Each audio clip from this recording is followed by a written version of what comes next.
It's only a matter of time before the remnant of Israel wakes up and we rise.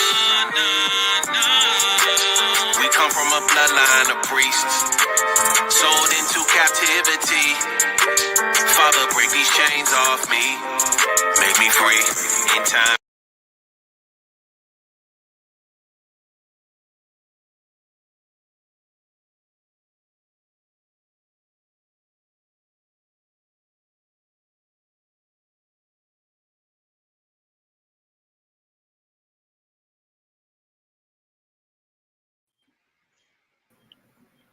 Shalom, shalom, shalom. Shalom, Israel, shalom. Back for another Thankful Thursday. Thursday edition. From the trees of righteousness. With the trees of righteousness. Hey, coming at you again for another Thankful Thursday, because we always thankful. We're thankful around here. That's right. All praises to the Most High, Right back at it again, going to do a nice little segment, little lesson today. That's right. Yeah, we just wanted to touch on something that the people had asked us about. Because there are things that are going on in the earth, and people got questions, and we want to make sure that we got the answers for you. That's right. Hey, it's a wonderful thing when our audience, they reach out. People are hungry, they thirsty, hungry and thirsty. We want to get fed, want some of that information, they got questions, and all praise to the Most High. We got answers, by the Spirit. That's right. Yeah. All praises.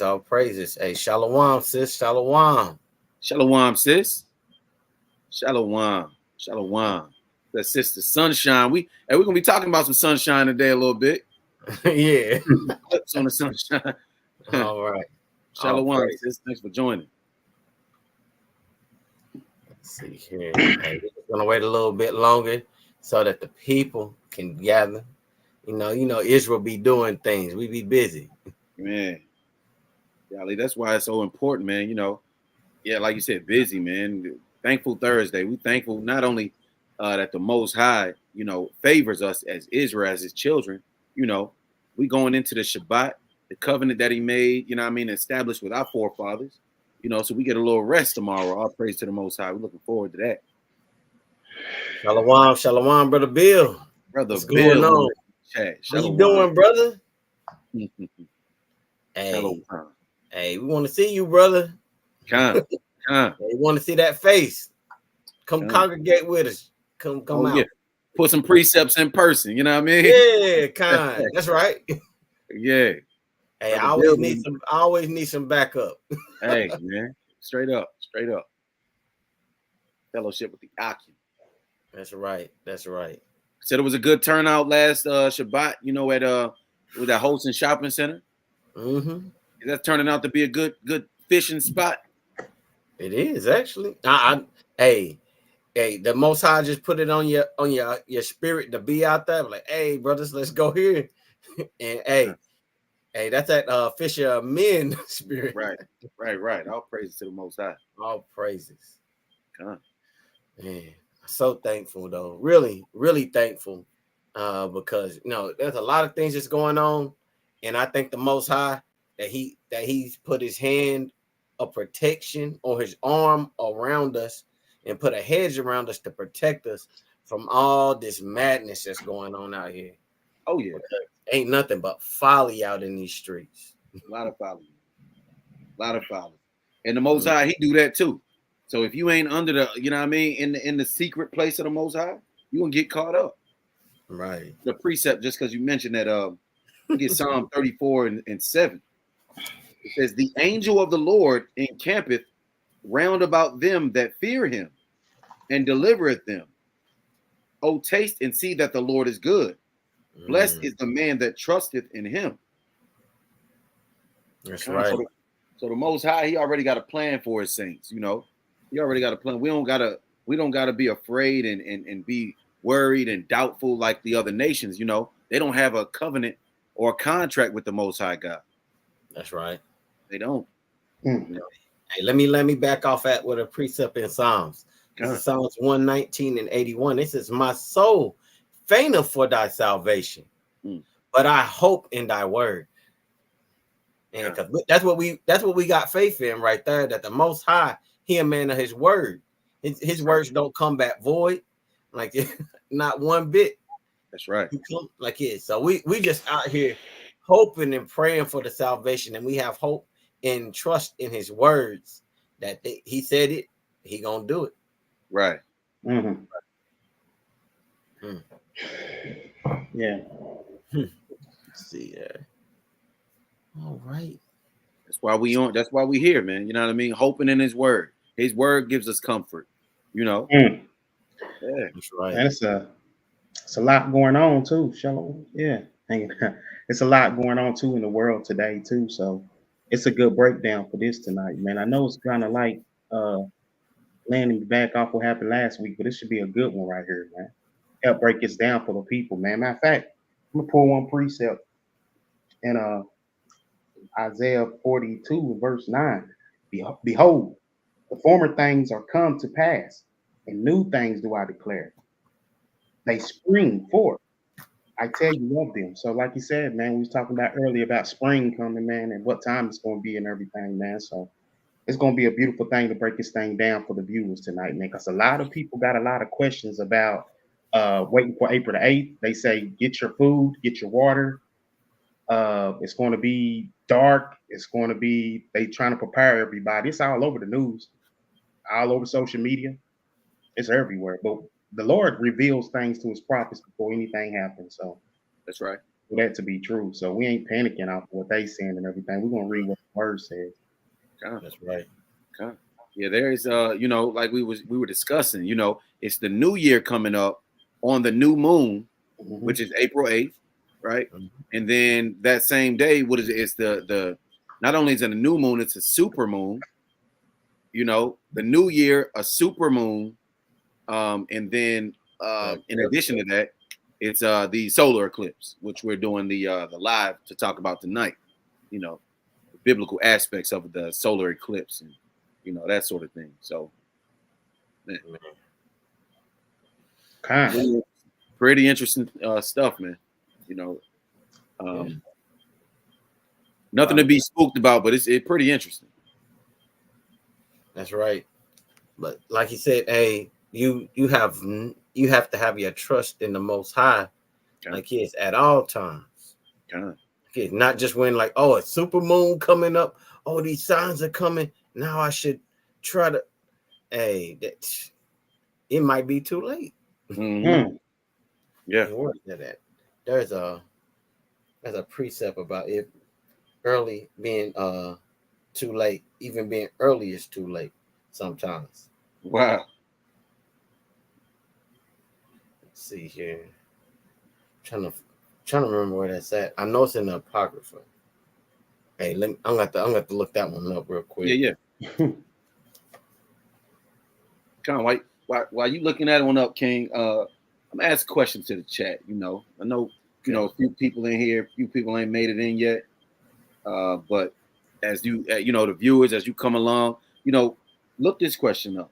I mean, most people gonna answer it off the top of their head, and they're gonna think automatically. I know what they're gonna think, but what day did the Most High create the sun? The sun. What day did the Most High create the sun and the moon?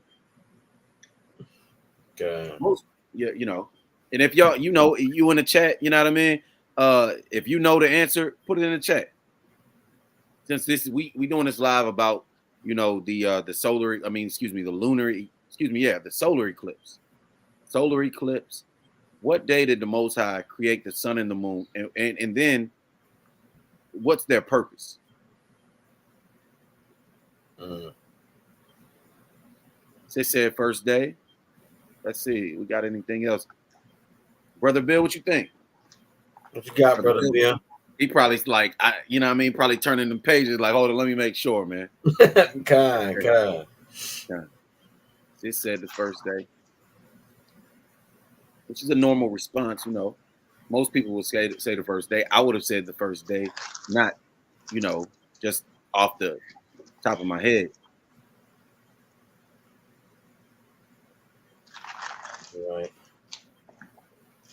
Give it a couple more seconds, and I'm just going to the precept on it.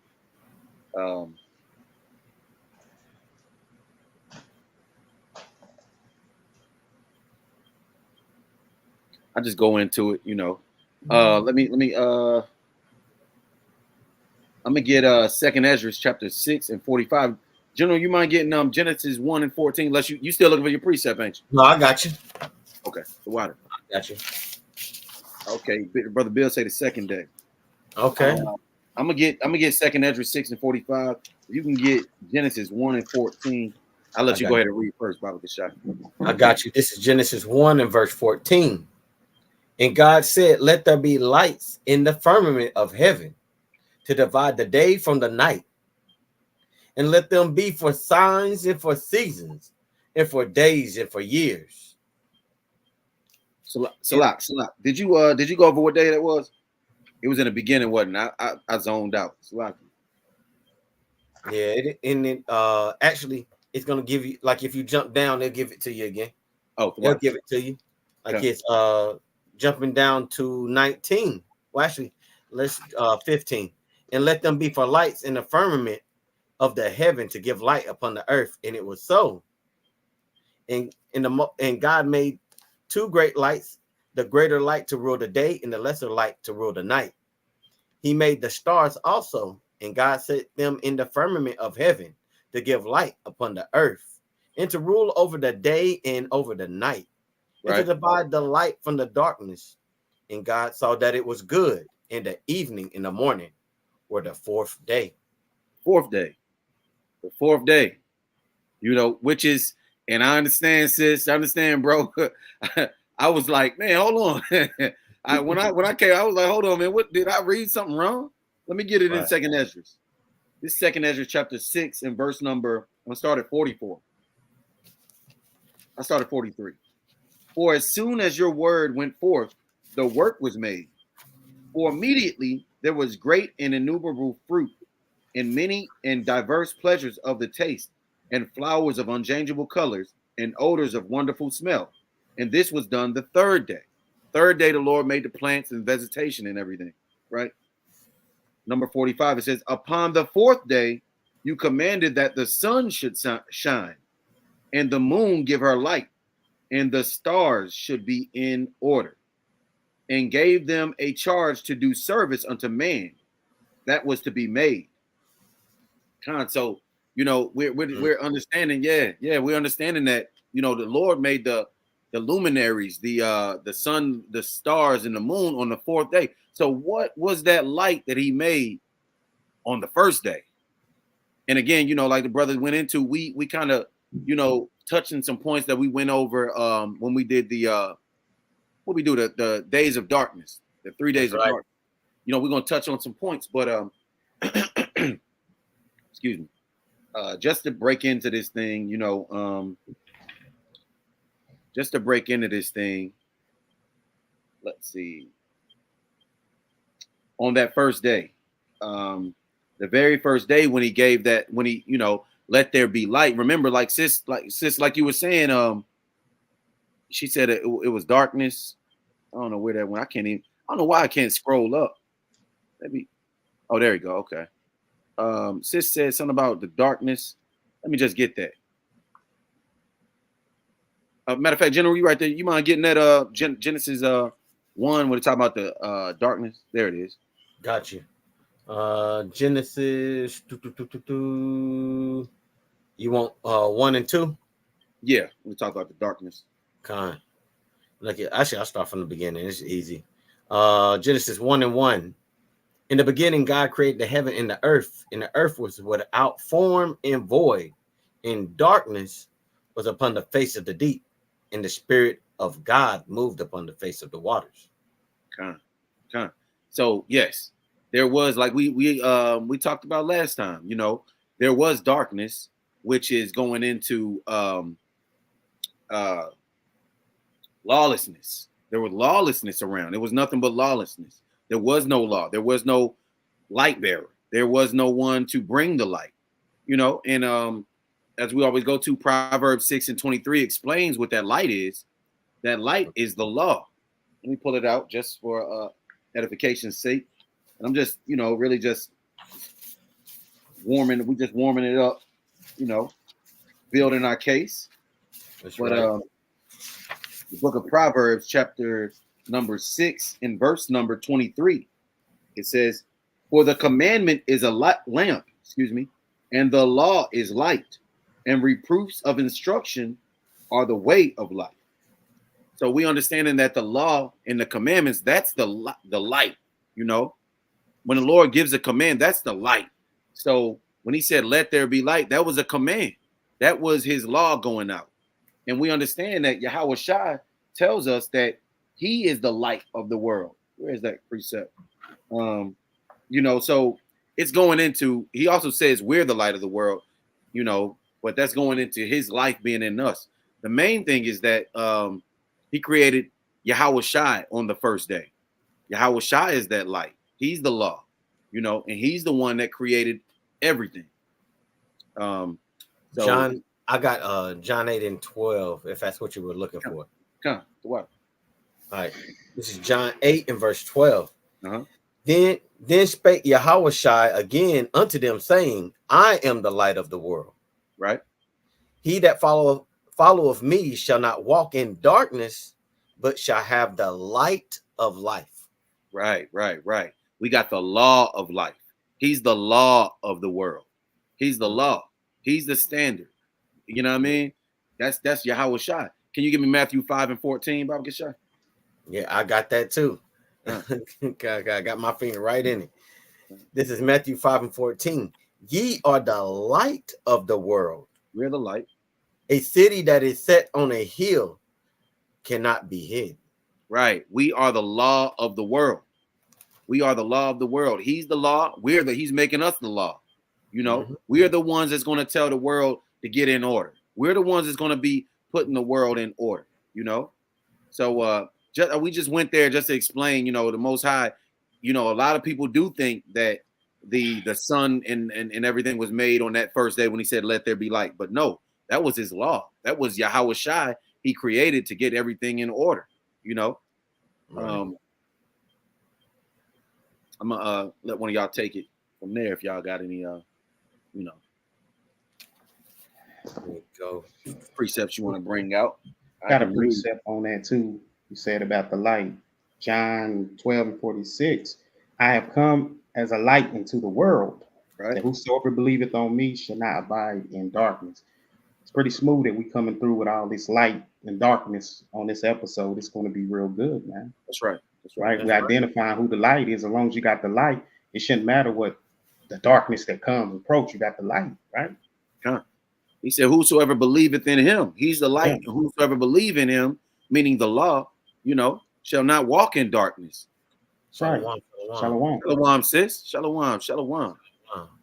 DOZ in the chat. We got the daughters of Zion out there in there with us. All in the chat. I had a precept just to go about that separation of the light from the darkness. Right. From the darkness. There we go. This is Ecclesiastes 16 and 16. It said, His mercy is manifest to every creature, and he have separated his light from the darkness with an adamant. Now, if you don't know what an adamant is like something that cannot be broken. Like it's hard. Like an adamant stone or whatnot would be like, you would say a diamond would be like adamant. Because in that time period, that would be like the things you would etch stone with diamond tips.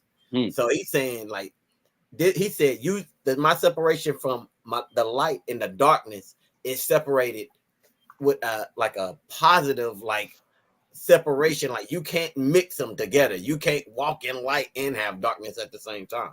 Right. It don't work like that. He set up that wall between it. So there's no gray area. Like you keep my law or you don't keep my law. It gave me one little precept real quick, just to land back off of that real quick, right? It says where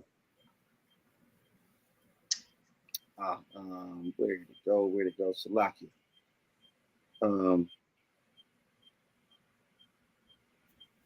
Here it is. Let me see what Okay, Con. So this is Sirach chapter 33 and verse number 15. It said, "So look upon all the works of the Most High, and there are two and two, one against another." You know, so it goes in before that, it goes into a list of, you know, good and the bad, you know what I mean? You know, basically just contrasting, you know, these different things. So, you know, yeah, the Most High, like you said, he got darkness, he had to create light, and he created them totally different, separate, you know. You know what? You know Yeah, what's so crazy about that? And people don't even think about this. The Most High didn't even create darkness. Darkness was already there. He had to put in place light to push out the darkness. A lot of people don't think. They be like, "Yes, oh, he made the light because it was already there, yeah, in the spirit." That's right. Yeah. Man, a lot of people don't think about that, man. The Most High he's so wonderful. You think about it. He's just wonderful. Like he already set in place. He knew that was going to be darkness, so he was like, "Man, I gotta put something to combat this." Right. Right. That's what he do. That's what he do. He's a balanced God. You know what I mean? Mm-hmm. People just trying to attribute only goodness to him, you know, and only this. He is a balanced God. He's a just God. You know. That's right. That's right. That's right. That's right. And it's a little video right here. They try to say they can match up with the biblical prophecy of it. So it's going to be good to hear, because we got some precepts to go right along with this, man, to prove what does the Bible says contrary to what they be saying. So this is a great video, and it's a great listening. If Israel listen well and take some notes, listen what he says. I ain't even gonna spoil the news. Let's just we get ready, we'll break it down. So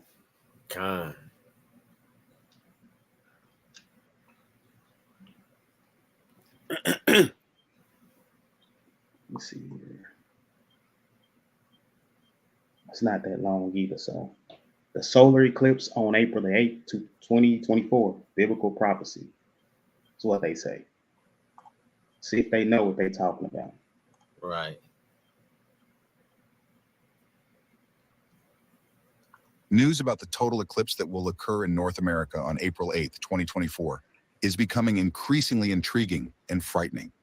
But the truth is that the total solar eclipse on April 8th, 2024 is part of a larger set of celestial events that seem to coincide with earthly events, seriously events of potentially biblical proportions. In my latest video about the total eclipse, in the comments section, there are people saying that nothing will happen. This is just another tactic to scare and cause fear. Now let me ask you this. Have you ever thought if current events are aligned with biblical prophecies? Imagine an afternoon turning into night for about 4 minutes. Birds and insects silent in the darkness, and nocturnal animals starting to move. This is the striking scenario of a total solar eclipse, a rare event that is about to occur. This eclipse is more than just an astronomical phenomenon. With a 2-decade until the next one, some question, could this event be more than a miracle incident? Could it be a final warning? Certainly, are there some signs that we are living in a time when biblical prophecies are coming true? When Jesus warned us about the coming of the Son of Man, he told us in Luke 21, verse 25, there will be signs in the sun, moon, and stars, and on the earth, distress of nations with perplexity, the sea and the waves roaring. With that in mind, Cap, you was talking about earlier about signs. Yeah. That's what they're for. That's the Most High, you know what I mean, talking to us. That's right. That's right.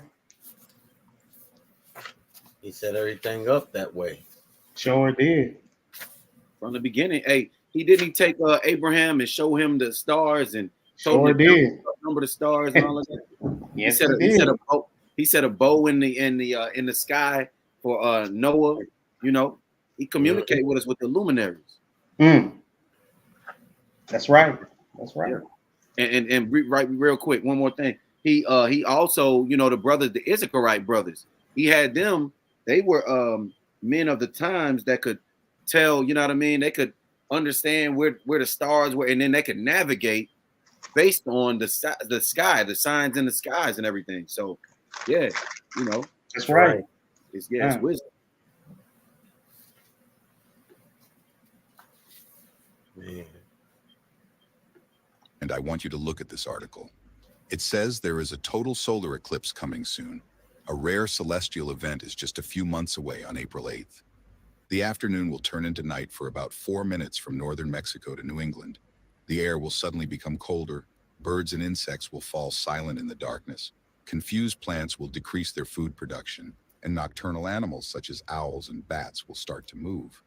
These are the signs of a total solar eclipse, when the moon temporarily blocks all sunlight in a strip of land. But this year's total eclipse is special because we may not see another one for another 2 decades. Now, for a moment, there may be 2 perspectives on this. There will be those interested in science who will say this is a great event in a lifetime spectacle. And then the other perspective will be from those studying typical prophets, those who are reading the Bible and watching for signs. And this group of people will look at this event and think, could this be a sign? Could it be a warning from God? A publication called Harbinger Daily wrote an article offering a biblical perspective on this event. In an article titled 2024 Solar Eclipse, Coincidence or Final Warning, they say the pattern of 2 solar eclipses forming an X over the United States also happened in the early 1800s. The first solar eclipse occurred on June 16, 1806, with the second completing an X, on September 17, 1811. The following quote comes from the New Madrid, Missouri website. The New Madrid earthquakes were the biggest earthquakes in American history. They occurred in the central Mississippi Valley, but were felt as far away as New York and Montreal and Washington. President James Madison and his wife Dolly felt them at the White House. Church bells rang in Boston. From December 16, 1811 to March 1812, there were more than 2,000 earthquakes in the Midwest, and between 6,000 to 10,000 earthquakes in the Missouri Boothview, where New Madrid is located near the junction of the Ohio and Mississippi rivers. In no world tour, no world lasted as long or produced as much evidence of damage as the Madrid earthquakes. 3 of the earthquakes are on the list of America's largest earthquakes. The first on December 16, 1811, with a magnitude of 8.1 on the Richter scale. The second on January 23, 1812, at 7.8. And the third on July 18, 12, with up to 8.8 in magnitude. Could the conclusion of an X in the central section of the United States by the April 8, 2014, eclipse point to another catastrophe in the following months? During my journey, I understood that the divine calendar differs from the common calendar we currently follow. I realized that the secret dates given by God to his people differ from the holidays instituted by the Gentile Roman Church. These festive events are marked by grandeur centered on Christ, have a prophetic nature, and bring about practical transformation. In short, they completely changed my life as well as the lives of my family and countless believers around the world who are receptive to what God communicates to his church. God's prophetic days constitute the foundation of all prophecy. They represent the true clock that gives perfect rhythm to all creation. Trying to understand prophecy without considering this calendar is like venturing into the dark without guidance, like a blind person, or even risking being completely left behind. Before we proceed, I would like to do a brief survey to understand your position. If you believe these solar eclipses are divine manifestations, please comment divine. Now, otherwise, write coincidence. And if you're unsure, the undecided, the patterns you're about to witness in this brief video and how they align with the Hebrew calendar of the Bible are truly extraordinary. If you are open to listening, you are likely to be prompted to specific action. It said, let's begin. First of all, I want to express my belief that the dog and make a war is correlated with these rare solar eclipses that we are witnessing. Did you know that this alignment has occurred only twice in history? Well, here's where the story gets even more interesting. Keep an eye on these constellations as they will have important again regarding the 2024 eclipse. Chapter 12 of Revelation warns us about the conflict between the Antichrist, also known as the Beast, and the saints, as well as the rebirth of Israel and Jerusalem as a nation. Both signs served as a serious warning to the United States regarding Israel, regarding the division of the land 3.5 years later, symbolizing how this division may occur with the Antichrist from August 2017 to January 28, 2020. President Donald Trump proposed the so-called deal of the century, known as peace to prosperity. He advocated for a two-state solution granting 70% of the land of Israel, including the eastern half of Jerusalem, to the Palestinians, ancient Philistines and historical enemies of Israel. Will the creation of a Palestinian state 3 months later, the pandemic struck, causing global devastation. This was followed by significant economic hardships, civil unrest, confrontations with Russia, and the loss of leadership of both Netanyahu and Trump in 2020. Surprisingly, instead of witnessing the signs of the four horsemen as expected, we saw these signs occurring in reverse order.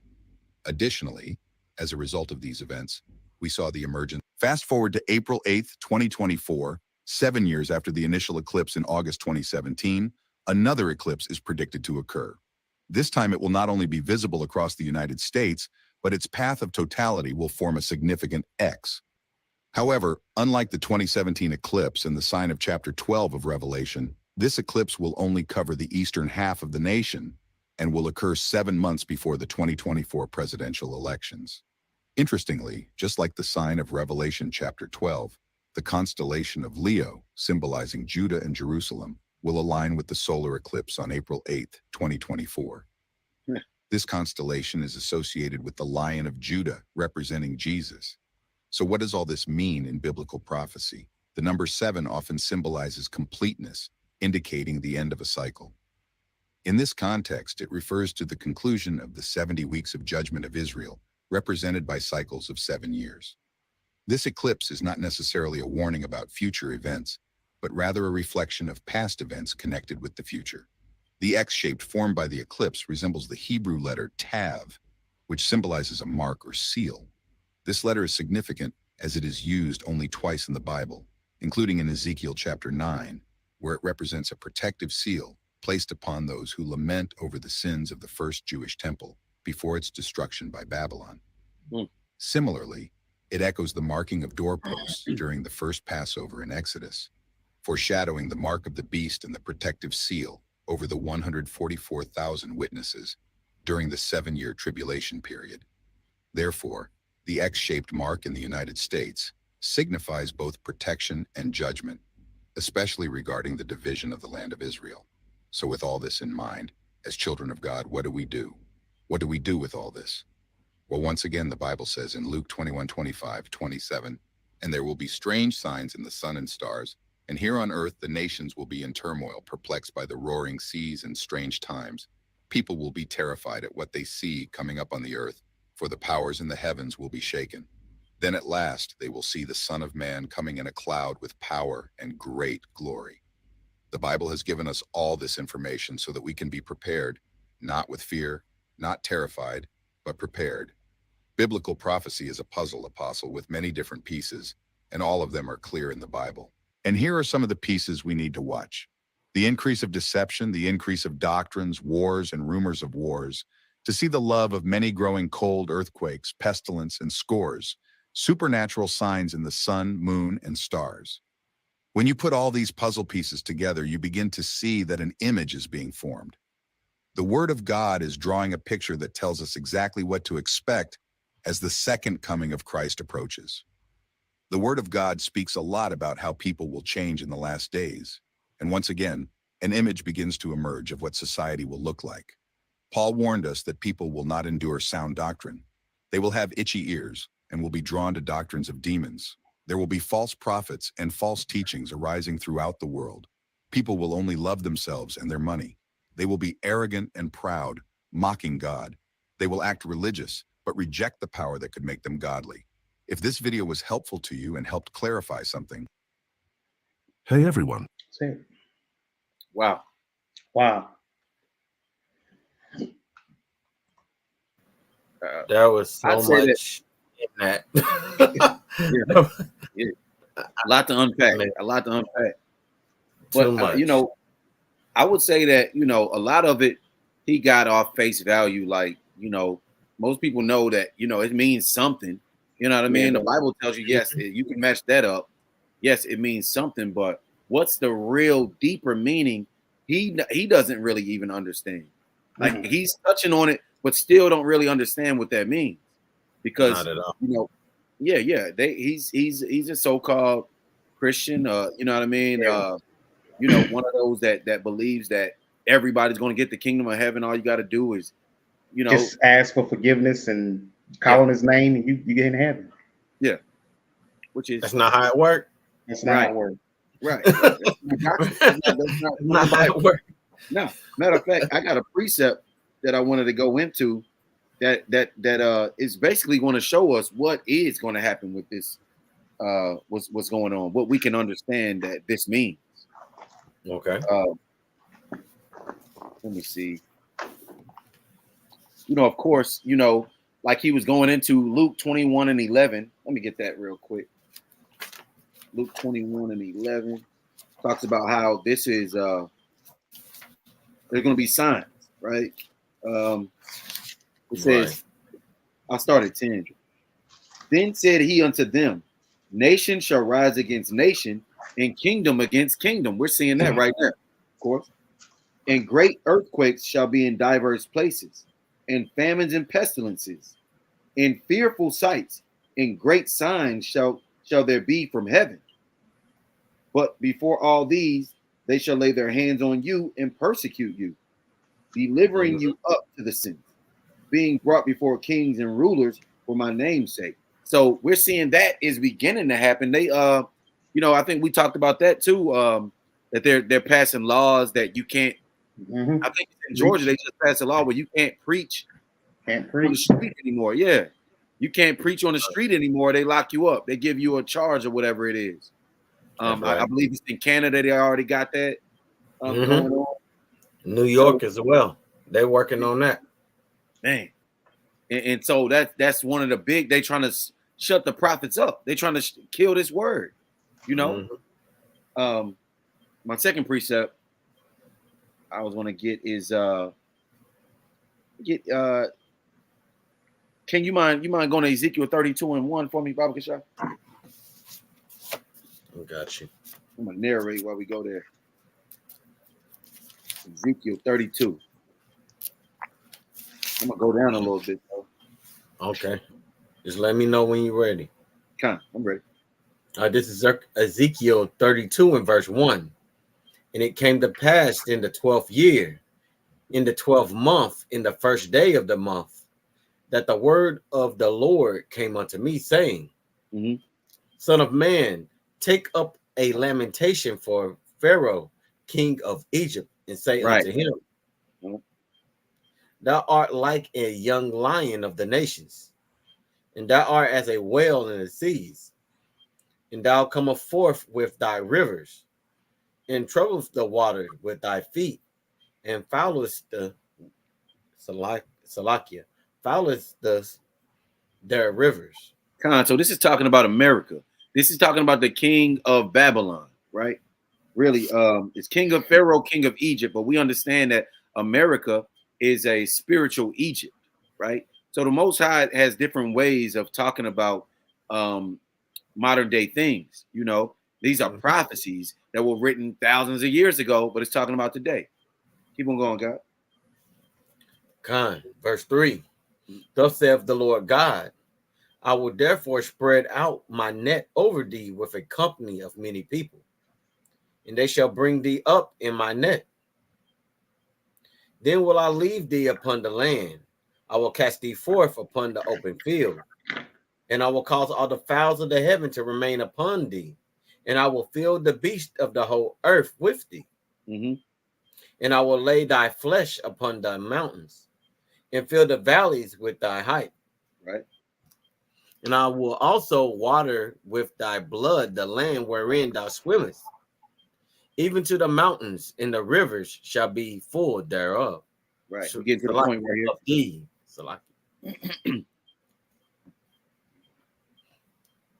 Continue? Yeah, keep on going. We get to the point right here. Just go to 9. Verse 9. I will also vex the hearts of many people when I shall bring thy destruction among the nations. Salakia. Finish off at 7. 7, go down to 9. Verse 7. And when I shall put thee out, I will cover the heaven and make the stars thereof dark. I will cover the sun with a cloud, and the Right. moon shall not give her light. Wow. All the bright lights of heaven will I make dark over thee, and set darkness upon thy land, saith the Lord God. Uh-huh. I will also vex the hearts of many people, when I shall bring thy destruction among the nations, into the countries where thou hast not known. So these the things, the signs that are going on in the skies are really telling us that Esau's destruction is near. You know, that's what that dude didn't know. He didn't understand that all of that, yeah, you talking about this and that and the end of the days and all of that. It's some things that got to happen first, but Esau's destruction is near, and it's not going to be good for him.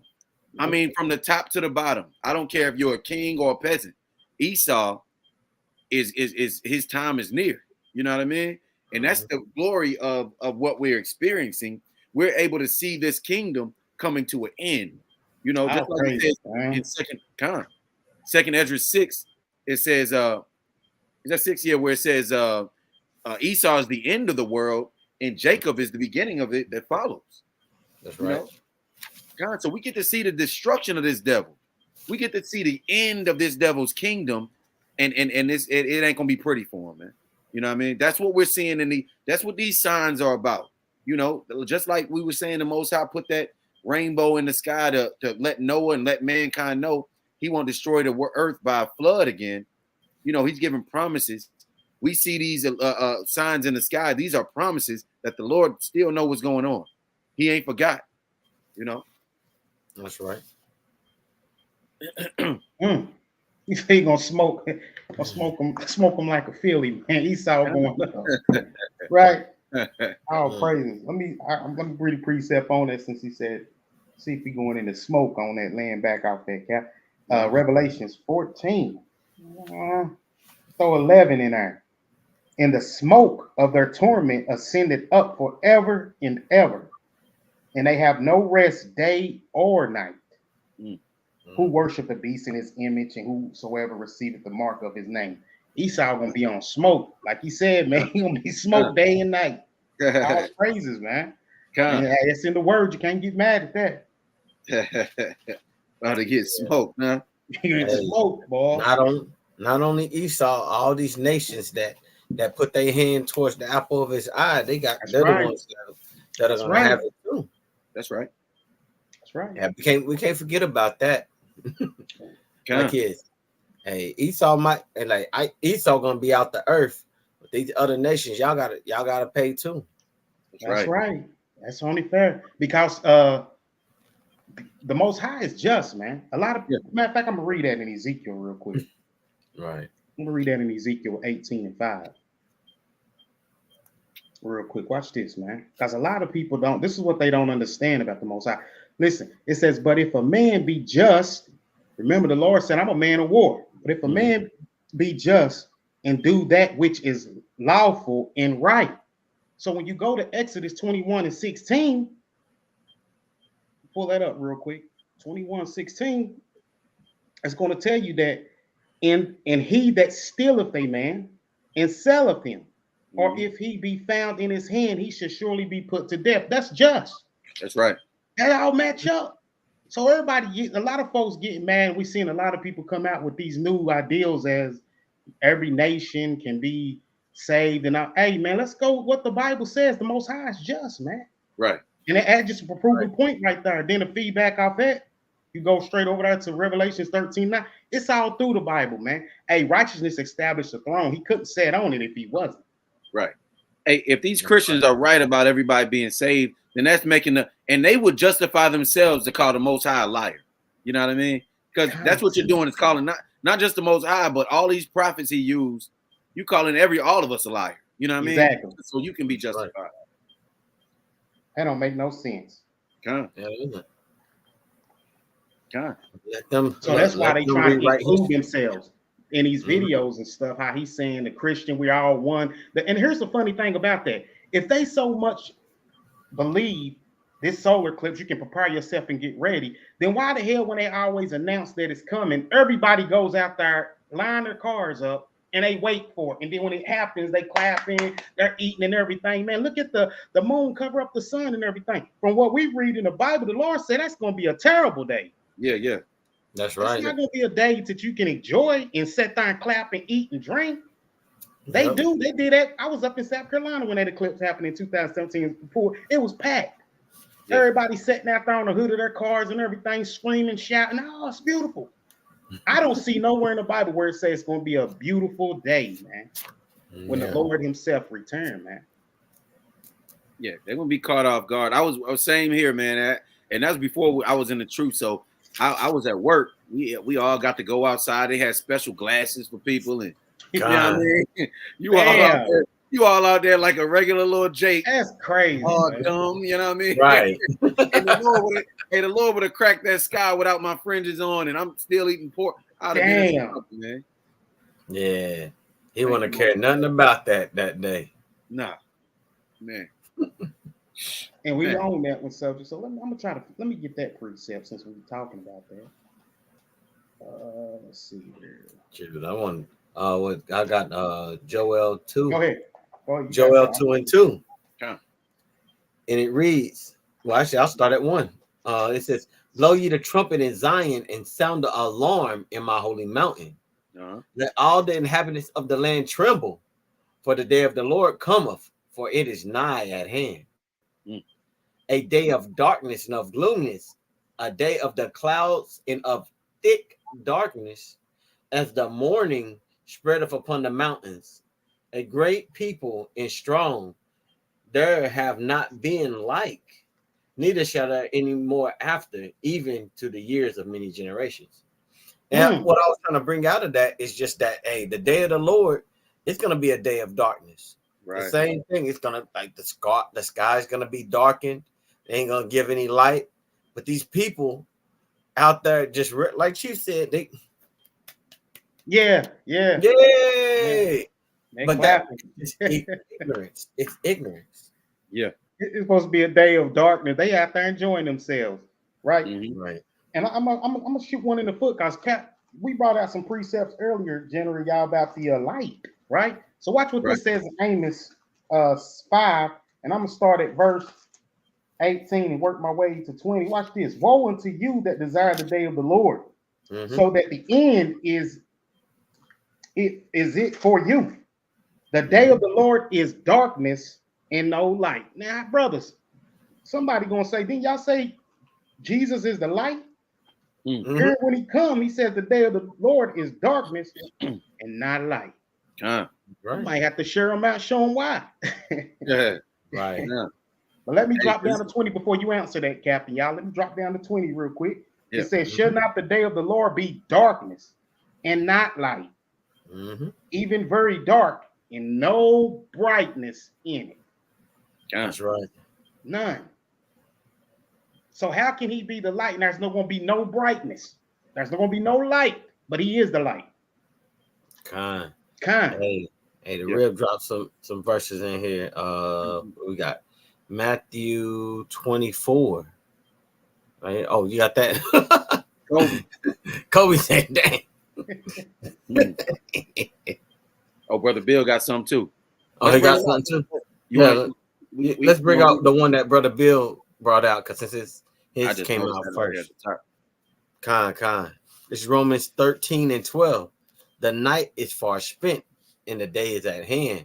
Let us therefore cast off the works of darkness, and let us put on the armor of light. That's good. That's a good precept, because we should be getting ourselves ready for these days, for this darkness. Hey, we gotta put that darkness off. The armor of light. You know what I mean? These law, statutes, and commandments. Let's wear them. Let's do it. Okay. Hey, the Rib got Matthew 24:37. But as the days of Noah were that's Noah, but it says no. We know who that is. So shall also the coming of the Son of Man be.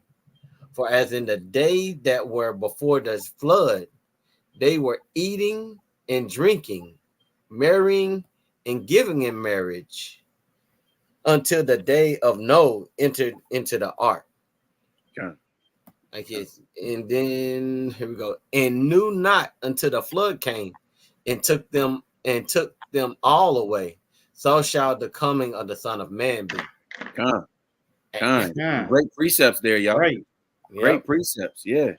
Yeah. They and the thing about that, and that's gonna lead me to my precept. The thing about that is they, like this is going into, Noah was out there doing the work. The Lord commanded him to build a boat. He's building a boat. He's also preaching. You know what I mean? Nobody listened, and they didn't care until it actually was too late.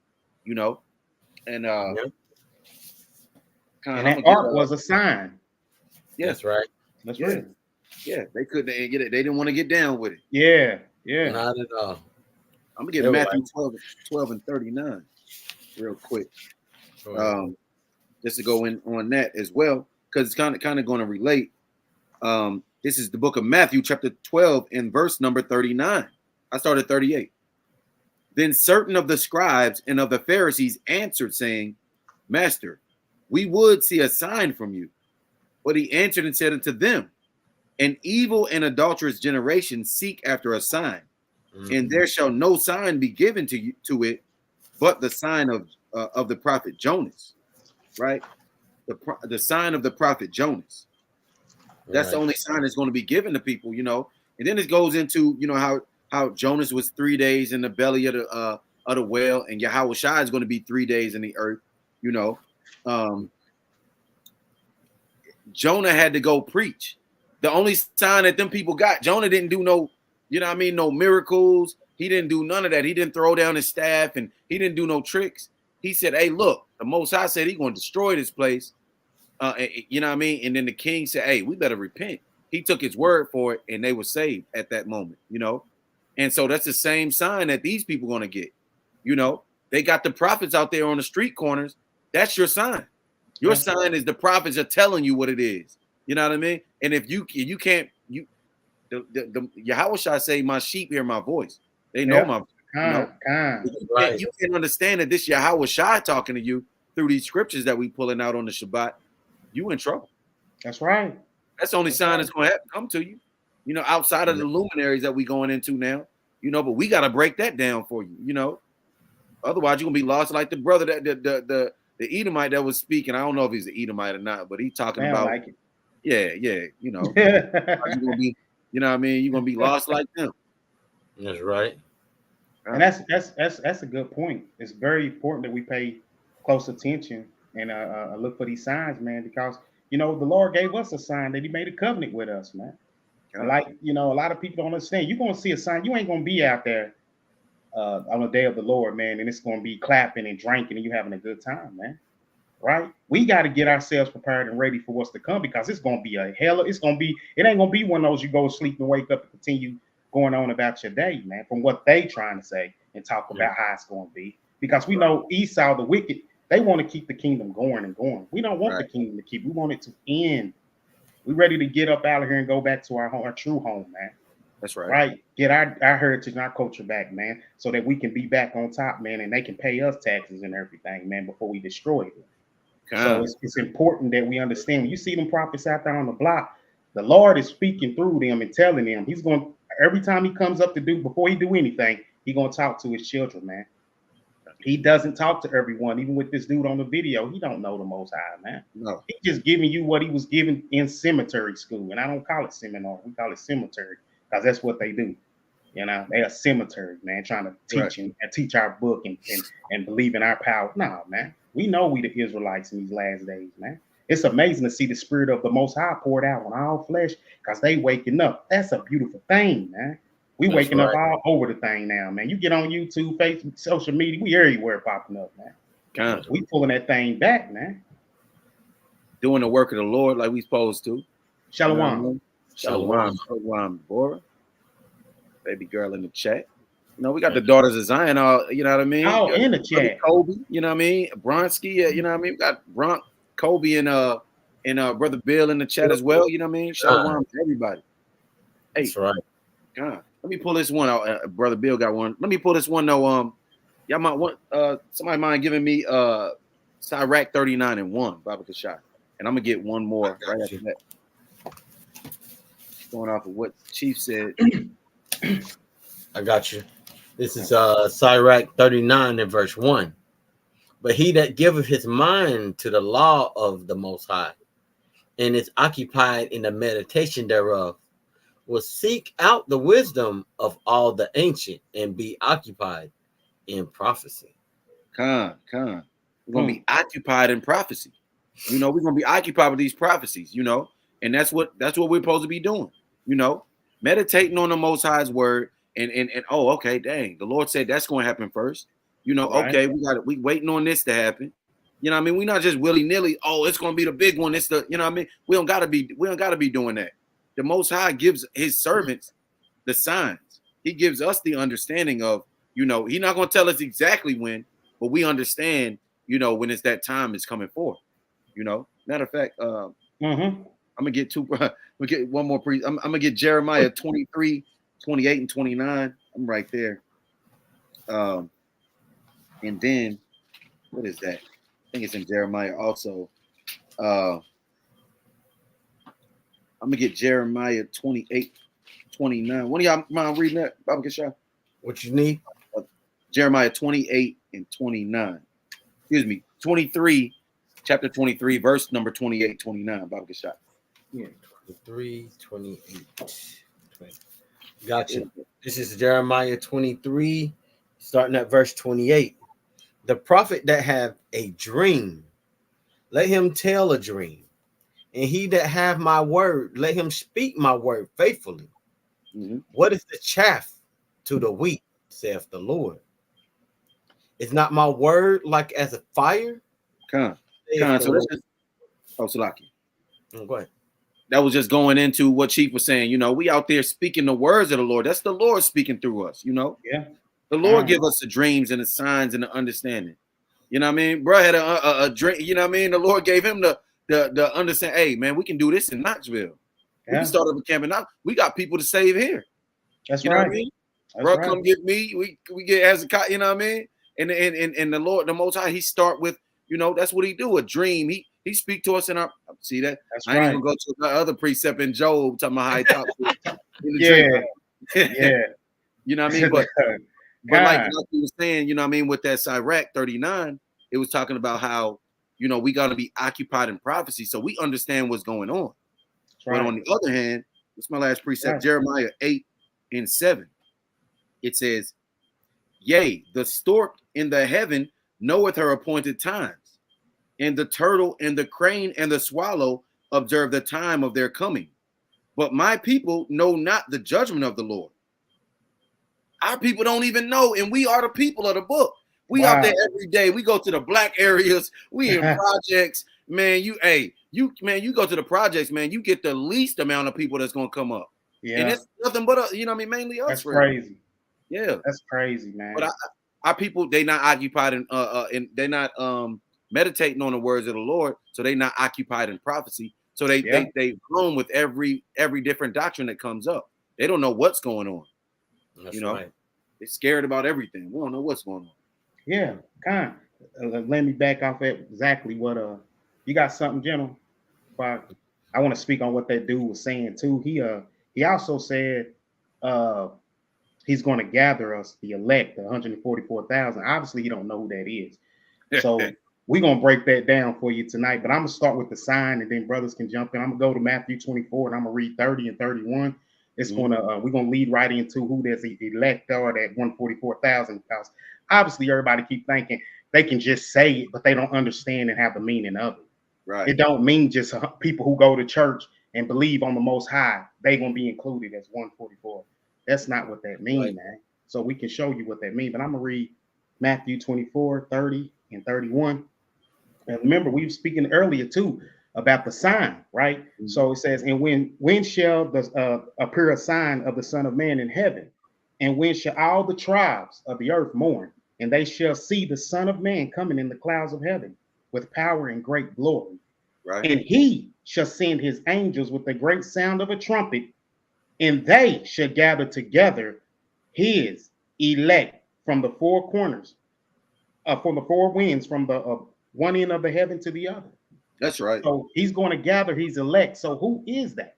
It's telling you that when he come, he gonna send the angels, and they're going to get his elect. So my question is, how do we know who the elect are? Because obviously this guy don't know, because he said, "Oh, our children, we are the children of God, and we are the elect. We are the 144,000." He's going to say, "No, we need to see what the Bible says, who the elect are." Right? Go ahead, guys. Y'all want to jump in there? I just want to get that one. I just got your precept on that about the elect. Okay, okay. I got Isaiah 45 and number 4. Verse number 4, it says, "For Jacob my servant's sake, and Israel mine elect. I have even called you by your name. I have surnamed you, though you have not known me." Wow. Wow. See that? Israel is the elect. Nowhere else in the Bible do you hear him say Ammon, Moabites, Amalek, Philistines, Esau. You don't hear him say they're elect. We are the elect, Israel. We that true children of the Most High, right? And I told you, and I read on down to 31 too, right, with the election. And I also saying about the four corners. And you can understand what it means to stand on the four corners from Revelation 7 and 1, which is going to show you the total that's going to come from each tribe. So you're getting 12,000 from each tribe, right? This don't include, that's why it says the tribes of the earth, man. The 12 tribes of Israel, right? This ain't coming from no other nation, man. They don't even consider themselves as tribes. So why would he be talking about them? Come on, Israel. You the chosen children of the Most High, man. This is for you. You got to want this, man. You got to want this, man. Right? And we just cutting that dog up, man, because he's trying to include himself in something. No. We ain't opening up this for you to come in, man. Right? Salaki. Go ahead, guys. Just like the last precept said, you know, he's even called us, though we haven't known him. We are the elect, but we don't even know him. That's right. That's right. That is right. And I'm gonna throw this in there real quick for you, General, before y'all go. You get in there. But it says, Revelation 7, it says, "And after these things, I saw four angels standing on the four corners of the earth." He said when he come back, he's going to send them to the four corners of the earth, holding the four winds of the earth, and the wind shall blow on the earth, nor on the sea, nor on the tree. So when you read on down and stuff, man, it shows you that he's taking 12,000 from each tribe. That's the elect. That's keeping what? The law. Right. That light. Part of that law, walking in full in that law, is being out there on camp, right? On the block when the prophet's out there, man, right? Preaching and teaching, keeping the feast and keeping the holy days, right? Celebrating, right? Our holy days like we supposed to, right? Keeping the Sabbath and keeping it holy. This is your elect. Brothers that's walking full in this thing, man. So we encourage brothers and sisters, man, to don't be on the fence, but walk full in this thing, because you just heard him say, I'm going to send the angels out and they're going to go get the elect, the true ones, man. They keep this thing, they eat this roll. They know this truth, man. Right. And walk in it. And that's what we got to do, man. Not none of what that dog was talking about, man, when he said, we are the children of God, man, and we are the 144th. No, man. Everybody ain't in that number. They want to be a number. It's not going to happen. Khan. Shalom. Shalom. No dogs allowed. Shalom. You right about that. What is that? Revelation 22. No dogs allowed. Yeah. That's right.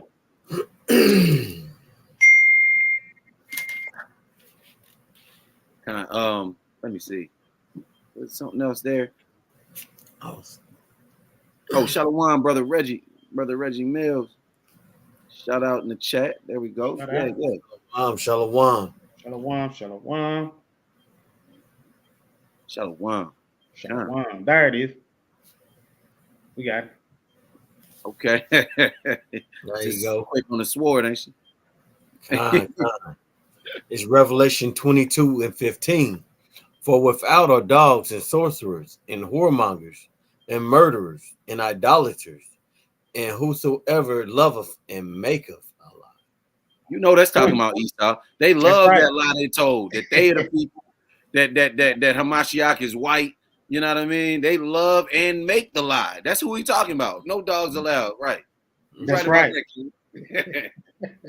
They try to be slick. I was thinking about that earlier today, talking about all dogs go to heaven. All Yeah, dogs. yeah, yeah, yeah, yeah. Nah, literal dogs go Real, to, you know what I mean? But nah. It's funny how he said that the Bible was like a puzzle, but he couldn't put it together in that video. Right. So it wasn't given to them. Oh man, I got a precept that just hit me, man. I'm about to pull that. Hold on. Go ahead, guy. I got one and one. Hold on, it just hit me. See if I can find that. Man. Shalom. Shalom. Shiloh. Oh, okay. Here it is. Psalms 145. I'm gonna start at 18. Because that dog said you can call on the name of the Lord. The Lord is nigh unto all them that call upon him. To all that call upon him in truth. In order for you to call upon the Most High, you got to call upon him on truth. So what is truth? None of them can tell you what it is. It wasn't given to them. They don't know what truth is. You can't just call upon him, man. 19, he will fulfill the desires of them that fear him. He also will hear their cry and will save them. The Lord preserveth all them that love him, but all the wicked will be destroyed. I don't know how you get around that. Because if he loved everybody, then who's the wicked? Because, I mean, they got to be destroyed. Getting out of here. That's what. Okay. Come. I had a precept. Excuse me. I had a precept I wanted to get into. But hey, I'm gonna pose a question. You know, what I mean, just a little. I'm gonna pose this question again to the chat, to the people that's just now joining, just to see, you know, a little trivia. You know, what day was the sun? What day did the Most High create the sun and the moon? While y'all thinking about that, post your answers in the chat. While y'all thinking about that, Chief, you had another precept. I'll read. Oh, I was trying to look for that one that lined up that I want. I can't remember where it was at, man. Okay. I think it was Exodus is why I wanted 23rd and 7. What was, let me see. God. Precepts be hitting, man. I can't. Yeah, sometimes they go quick. You know what I mean? But that's it. I got one. You got one? Yeah, no, go ahead. You got it. I'll read. See, this is another one I wanted to go along with too earlier. With Exodus 23 and 7. Keep thee far from a false matter, and the innocent is righteous slay thou not. For I will justify the wicked. The wicked can't get cleansed. There cannot be no righteousness for them. The Lord said he won't justify it at all. Yeah. So a part of them signs that you're going to see is of him coming fulfilling that just part of him. And that's why that day going to be dark. And it's going to be scary. There will be no light at all. No light. So these people saying, listen, they still trying to, hey, don't worry about it. Get your popcorn, get ready. You at the movies. You about to go see Magical Negro. So get yourself together, man, and everything, man. Have a good time. We're going to dim the lights and everything. It's going to be okay. No, man. Part of him coming and bringing forth judgment that's the justice of him. He's coming, man, to bring that, man. We ready to see this place burning up, going up in flames and smoke, man. We ready to see that, man. America will be destroyed. It will be destroyed. It's not being saved. They can try to keep voting in presidents, keep on trying to build up, but he's going to throw it down. He's going to bring it down to the ground, man. God. Hey, praise the Most High. I got a precept. We ready? Like, my voice kind of going in and out. Where you at, King? I get it. Yeah. Sirach 41 and verse 10. Come. Some tea, King. Yeah. Okay, I got it. Sirach. This is the book of Sirach, chapter 41, verse number 10. It says, all that are of the earth shall turn to earth again. So the ungodly shall go from a curse to destruction. And that's what they gonna get. Huh. They gonna think things are bad, and then it's gonna get worse. Straight up. Con, you got it, sis. Sis say the fourth day. Con. That's right. Fourth day. The Most High made the sun and the moon on the fourth day. Now, like I said earlier, I ain't gonna lie. I was thrown off. I didn't understand it. We broke down, you know, that light that he made the first day to separate, you know, that darkness was there. That's the law, and that's basically Yahweh Shai, you know. But great job right there, sis. Yeah, that's Awesome. right. The fourth day. All praises. Hey, last time we started, we were talking about the eclipse. What were we talking? Yeah, no, the 3 days of darkness. Yeah. We talked about we spoke about not the first Judy Jew. You know, that's most people's you know what I mean, first you know what I mean, thought. Not the first day. Go back and read it. What is that? Genesis 1 and 14. Yep. Talks about the sun and the moon. Also, all the way to 19. Kind of. Also, second Esdras 6 and 45. Mm-hmm. So if you want to read about that. But last time we were talking the 3 days of darkness. Said our mom was waiting on that. God. Oh, she says you right back like she left something, huh? All right, sis. Welcome back. But yeah, last time, you know, we were talking about the 3 days of darkness. We went into that darkness that the Egyptians experienced in Egypt. That's right. And just to go a little bit more on that, because I found a little bit more on it. I'm gonna speak on it because we are talking about the eclipse. We're talking about darkness, the day of darkness, the day of the Lord is going to be. It ain't going to be a good thing, you know. Right. That's right. This is what they experienced in Egypt when the Lord, you know what I mean, put that darkness on them. Great point. This is the book of Solomon, Wisdom of Solomon, chapter 18. I'm gonna read verses 1 through 9 real quick. It says, "Nevertheless, your saints had a very great light, whose voice they hearing and not seeing their shape, because they also had not suffered the same things. They counted them happy, but for that they did not hurt them now, of whom they had been wronged before. They thanked them and besought them pardon for that they had been enemies.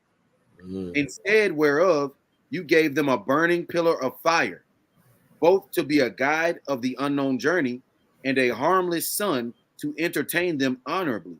The Most High brought us out of Egypt, and during the nighttime, we got up at night. He had a pillar of fire, leading us.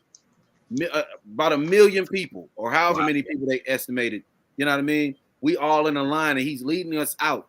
A pillar of fire is in front of us at nighttime, and behind us there was a cloud, an angel on a cloud in the back of us. And we ain't gonna go into the cloud and all of that type of stuff, but just breaking down what they're speaking about right here. Stay with me. Verse number 4. "For they were worthy to be deprived of light and imprisoned in darkness, who had kept your sons shut up, by whom the uncorrupt light of the law was to be given unto the world." So the Egyptians had the Israelites in servitude and slavery, and the Bible saying that they were worthy to be shut up from the light. Yeah. They were worthy to be kept from the law, right? That's right. Verse number 5. "And when they had determined to slay the babes of the saints, one child being cast forth and saved, Moses, to reprove them, you took away the multitude of their children and destroyed them altogether in a mighty water. Of that night were our fathers certified afore, that assuredly knowing unto what oaths they had given credence, they might afterwards be of good cheer. So of your people was accepted both the salvation of the righteous and the destruction of the enemy. For wherewith you did punish our adversaries, by the same you did glorify us, whom you called. For the righteous children of good men did sacrifice secretly, and with one consent made a holy law, that the saints should be alike partakers of the same good and evil. The fathers now singing out of the songs of praise." Come. So I know that was I said a lot there, you know, and it was saying a lot, but it was just going into how the Most High goes to these extravagant extents just to punish the wicked and save the righteous. That's right. That's right. Beautiful thing what he did to our forefathers, you know, and to our forefathers, the enemies of our forefathers, and that's what we're anticipating and expecting now. You know, that's what we're waiting on right here. That's exactly what we're waiting on. Exactly. We're waiting on that Exodus to happen again, like it did before, to happen again, man. We're ready for the Most High to send His precious Son, man, to deliver us from this captivity that we in, man. That's right. That's why it's so important that we do pay attention to the signs and things of the world, but don't get caught up with what you see on social media and with the news. Don't get too carried away with that, man, because that can rob you from reading the Bible and praying. Right. So much of that, man, can get you going backwards instead of going forward, man. Man, read the word, listen to the Lord, man, show up to His prophets and everything, man, so they can tell you thus saith the Lord, man, what the Lord says, so you can be okay, man. That's right. Right? It's crazy that the government can say anything on TV or something. I like when the pandemic happened, everybody panicked, man. They was fighting in stores. They just announced it on the news, man. They was pulling out tissue paper. I said I was right in the store, and right next to me, a lady in her was getting it on because she had a buggy full of tissue. I'm just looking like they got that much power. They can make it. They can just get on there and say something. They can cause that. Wow. Yeah. And still didn't get the shot. I was like, man, ain't nobody getting that thing, man. Exactly. Hey, you ain't scaring the saints of the Most High. No, you not. You know what's so funny about that? That panic. I'm like, yes, you really need to look. You need toilet paper when you got a washcloth. You got washcloth and soap, and you worried about some paper to wipe your butt. Come on now. But they listen. They listen. Yeah. It's so easy to listen to what's wrong than listen to what's right. Hear the Most High saying the same to Israel. Listen to me. Right? All we got to do is listen to the Lord. These folks listening to the government and everything, like April 8th, the eclipse that's coming. And it's multiple videos to where everybody lining up saying, get water, get all the food that you can get, because some of the food might be gone. We're gonna be shut down for 3 full dark days.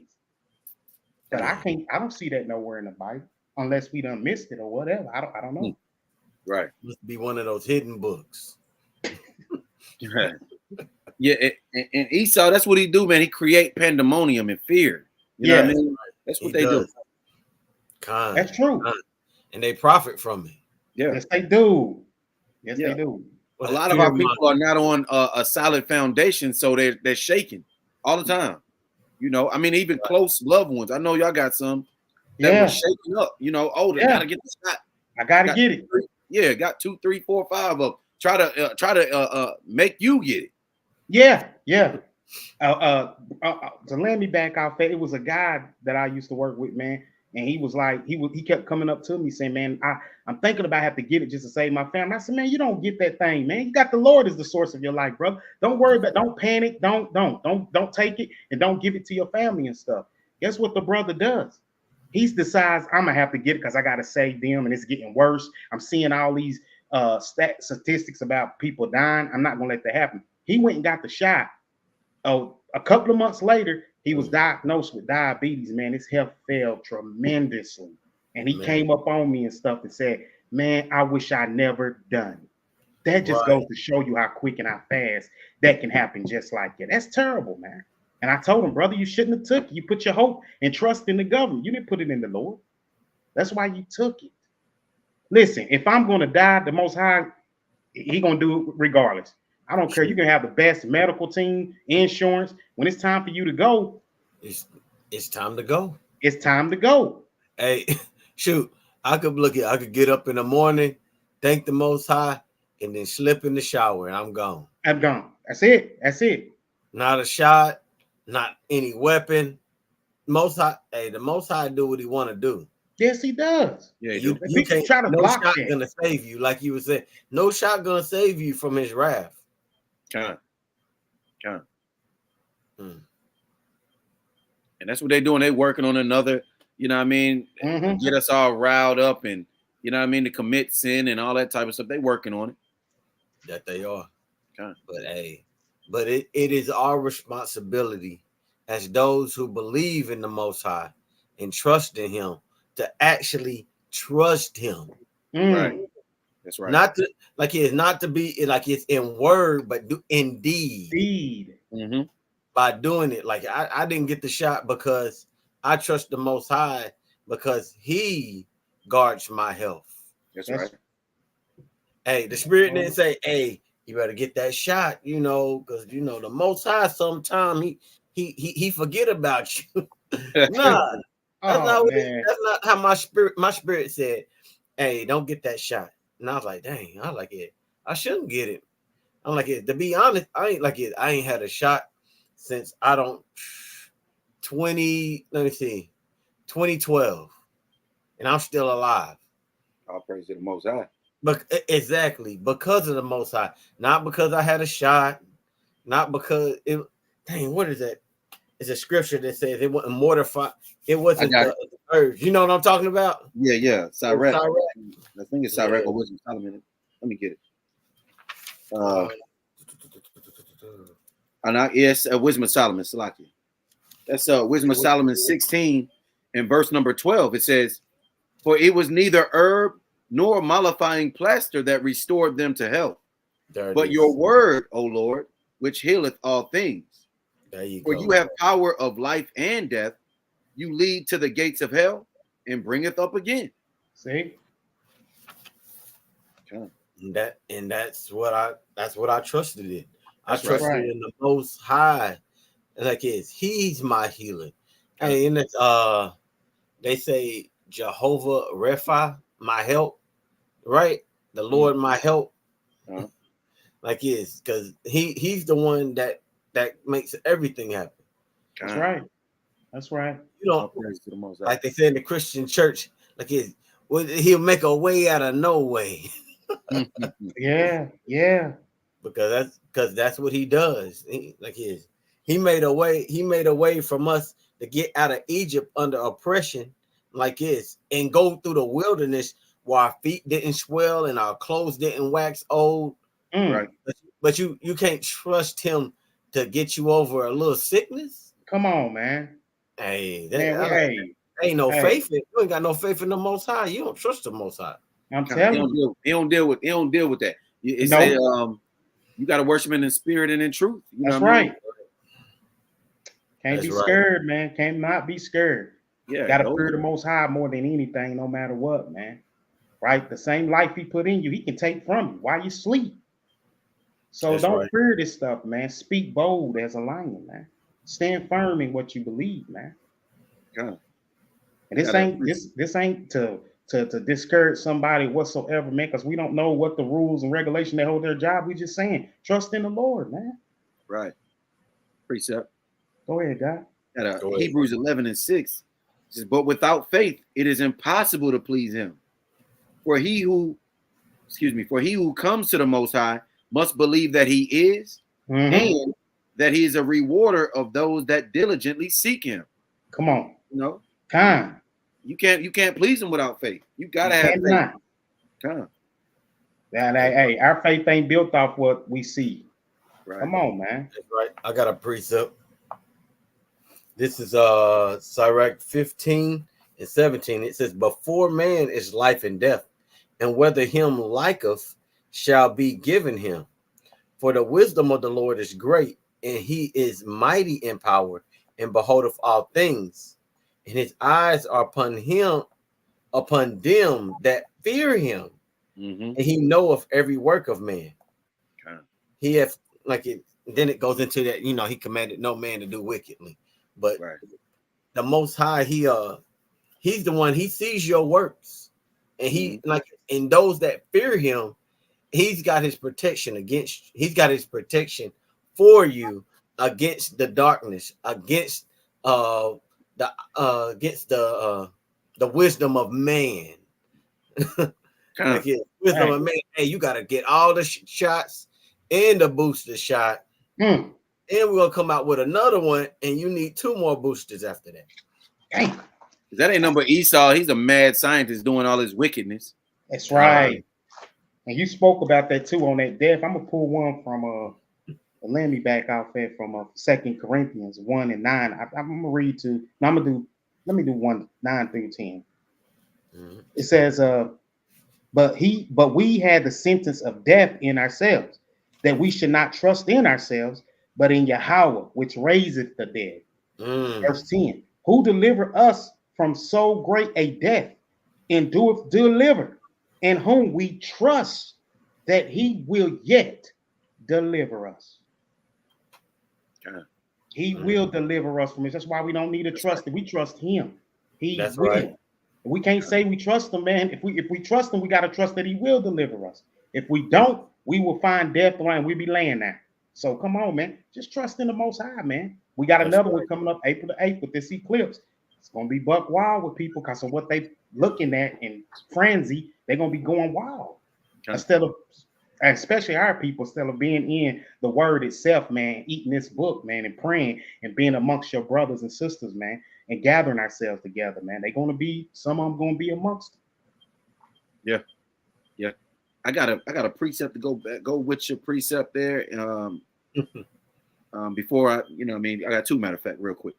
Right.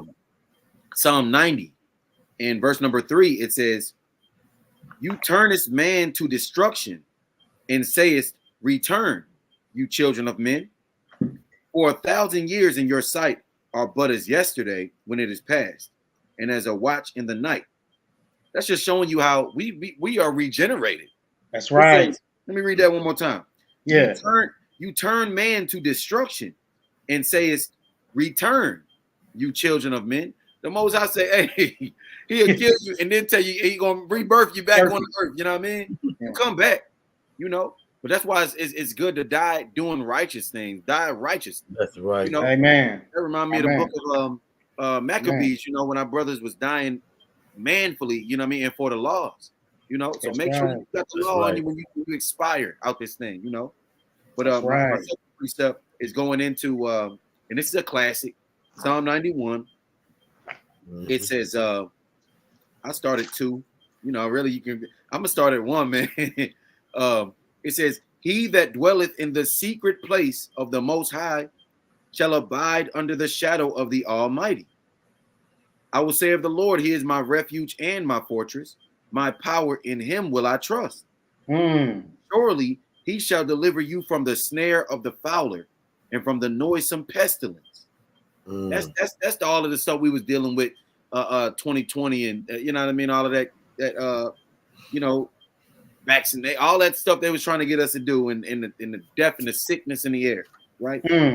He said, "He shall cover you with his feathers, and under his wings shall you trust. His truth shall be your shield and buckler." What's the truth, y'all? Man, we talk about, hey, bring that now. What's the truth? Bring that one now. The law is not true. Bring that one now. 119 and 142. I'm heading now right now. It said his truth going to be your shield and buckler, your protection and your weapon. You know what I mean? The truth. This is Psalms 119 and 142. The righteousness is an everlasting righteousness, and thy law is the truth. The law is the truth. The law going to be your protection and your weapon. You know what I mean? It's a weapon against it. That's what we was talking about even on the last. We're going to do one on the Mark of the Beast. We're going to do it on the Mark of the Beast. But I'm going to go ahead and spoiler alert. Keep the law. Keep the law. It's going to be your protection and your weapon. Keep the laws. Don't teeter-totter and all of this other stuff, man. And we are still working on it.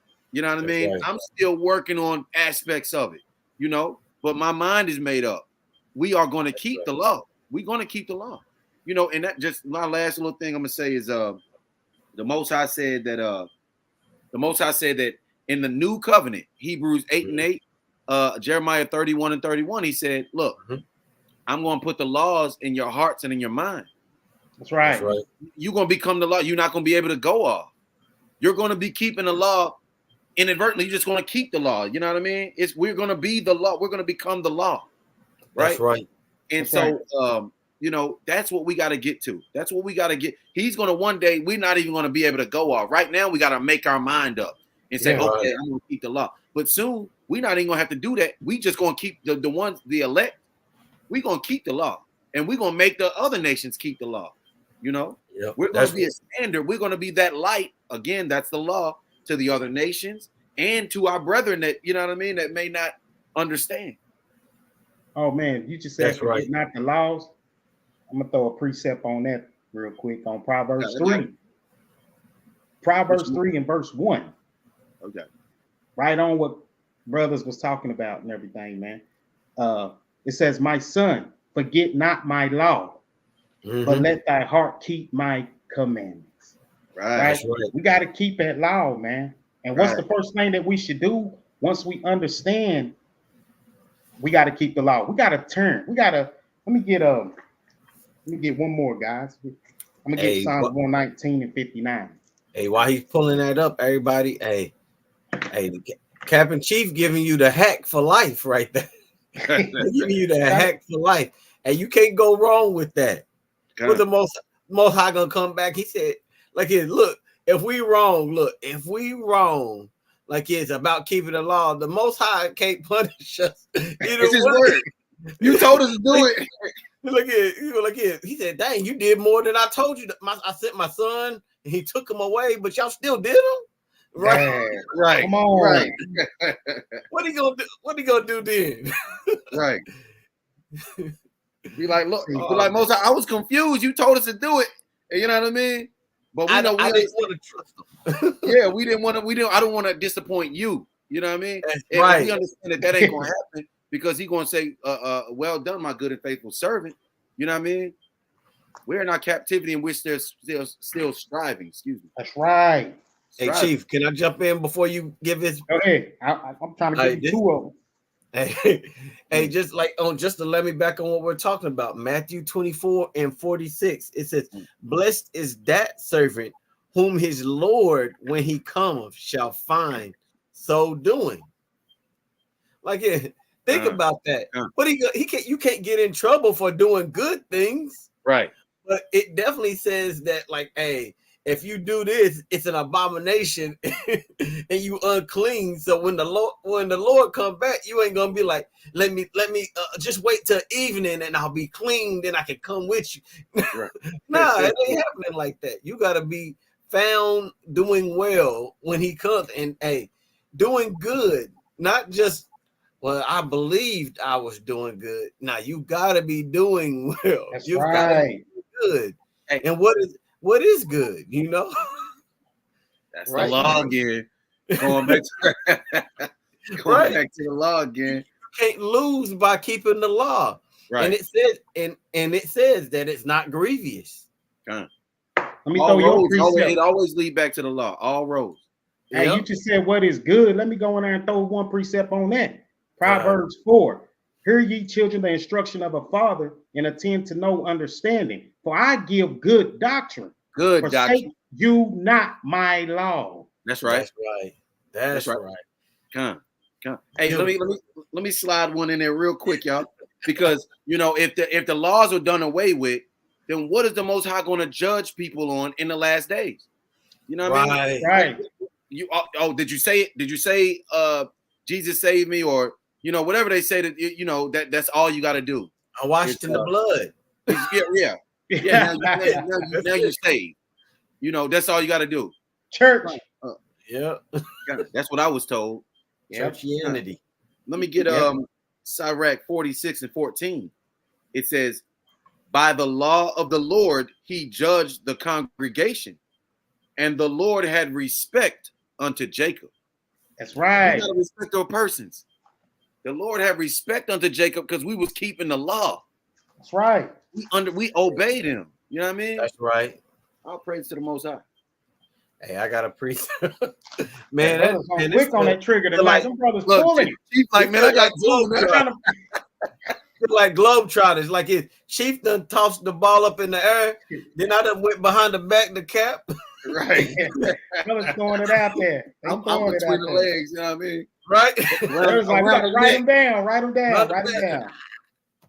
right, okay. All praises, man. And I got Sirach 16 and 24. It says, "My son, hearken unto me and learn knowledge, and mark my words with thy heart. And I will show forth doctrine in weight, and declare his knowledge exactly.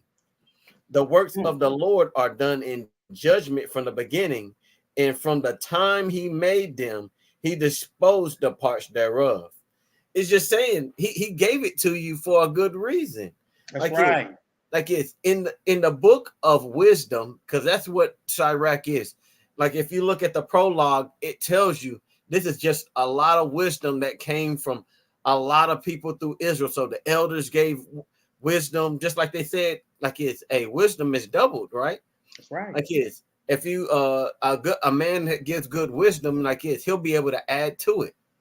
And like it's right. like you'll be able to have a wise proverb just from that. So like it's that good doctrine that Chief was talking about. He said, I will show forth doctrine in weight, meaning I've got a lot of good doctrine for you and declare his knowledge exactly. Meaning like the words in the instructions that the Most High has given you, declare that thing. That's right. Declare it. Right. Don't be afraid of it because it's tried and true. Oh man! And was it? Like, have a man ever been like his? Have the Most High ever left a man ashamed? That's not. And you know what? That's some good doctrine. Very good doctrine. That we have brought out, because the doctrine, the law that is good, it came from the Most High. And Christ Himself said in John 7:16, "My doctrine is not of my own, but right. of Him who sent me." So that's good. You know it's good. So how can they turn around, man, and say that the Old Testament is done away with? You saying that wasn't good? Hey, the Most High, you know, he said you don't need that no more. That's why they give you those little Bibles that just have the New Testament and Psalms. Oh yeah. You don't need that no more. You don't need that no more. It's crazy, man. That is crazy. And Yahushua told you, my father's doctrine is good. It's good. That's you know why it's not good for the rest of them? Because it wasn't given to them. It ain't their doctrine. It's only ours. And that's what I love about the Most High so much, man. Hey, He don't make no mistake at all, man. I mean, waking up in the middle of the night just to thank Him for being an Israelite. Come on, somebody, man. Right. Come on, man. He worth more than just, hey, man, one day and that's it. Come on, man. Every minute and every second that we are breathing, man, it's got to be a halahaya. Right? Rakatha Yahweh. We got to be calling on Him, man, and telling Him, man, we thank you, Lord, that you've chosen us as the chosen nation here on this earth. And in the last days, these videos are coming out on YouTube. Putin done opened up the vote. Like I was telling Bronk today, man, we was looking at it. I was like, yeah, I see that, man. They can't hide this thing no more, man. Right. Can't. No longer can hide it. That's right, sis. What is that? Right. Psalms 136. It talk about giving thanks to the Lord for His mercy endure forever. That's right. Yeah. Bring that one out. So we can show them that it's in our, man, so they don't have to wait just one day.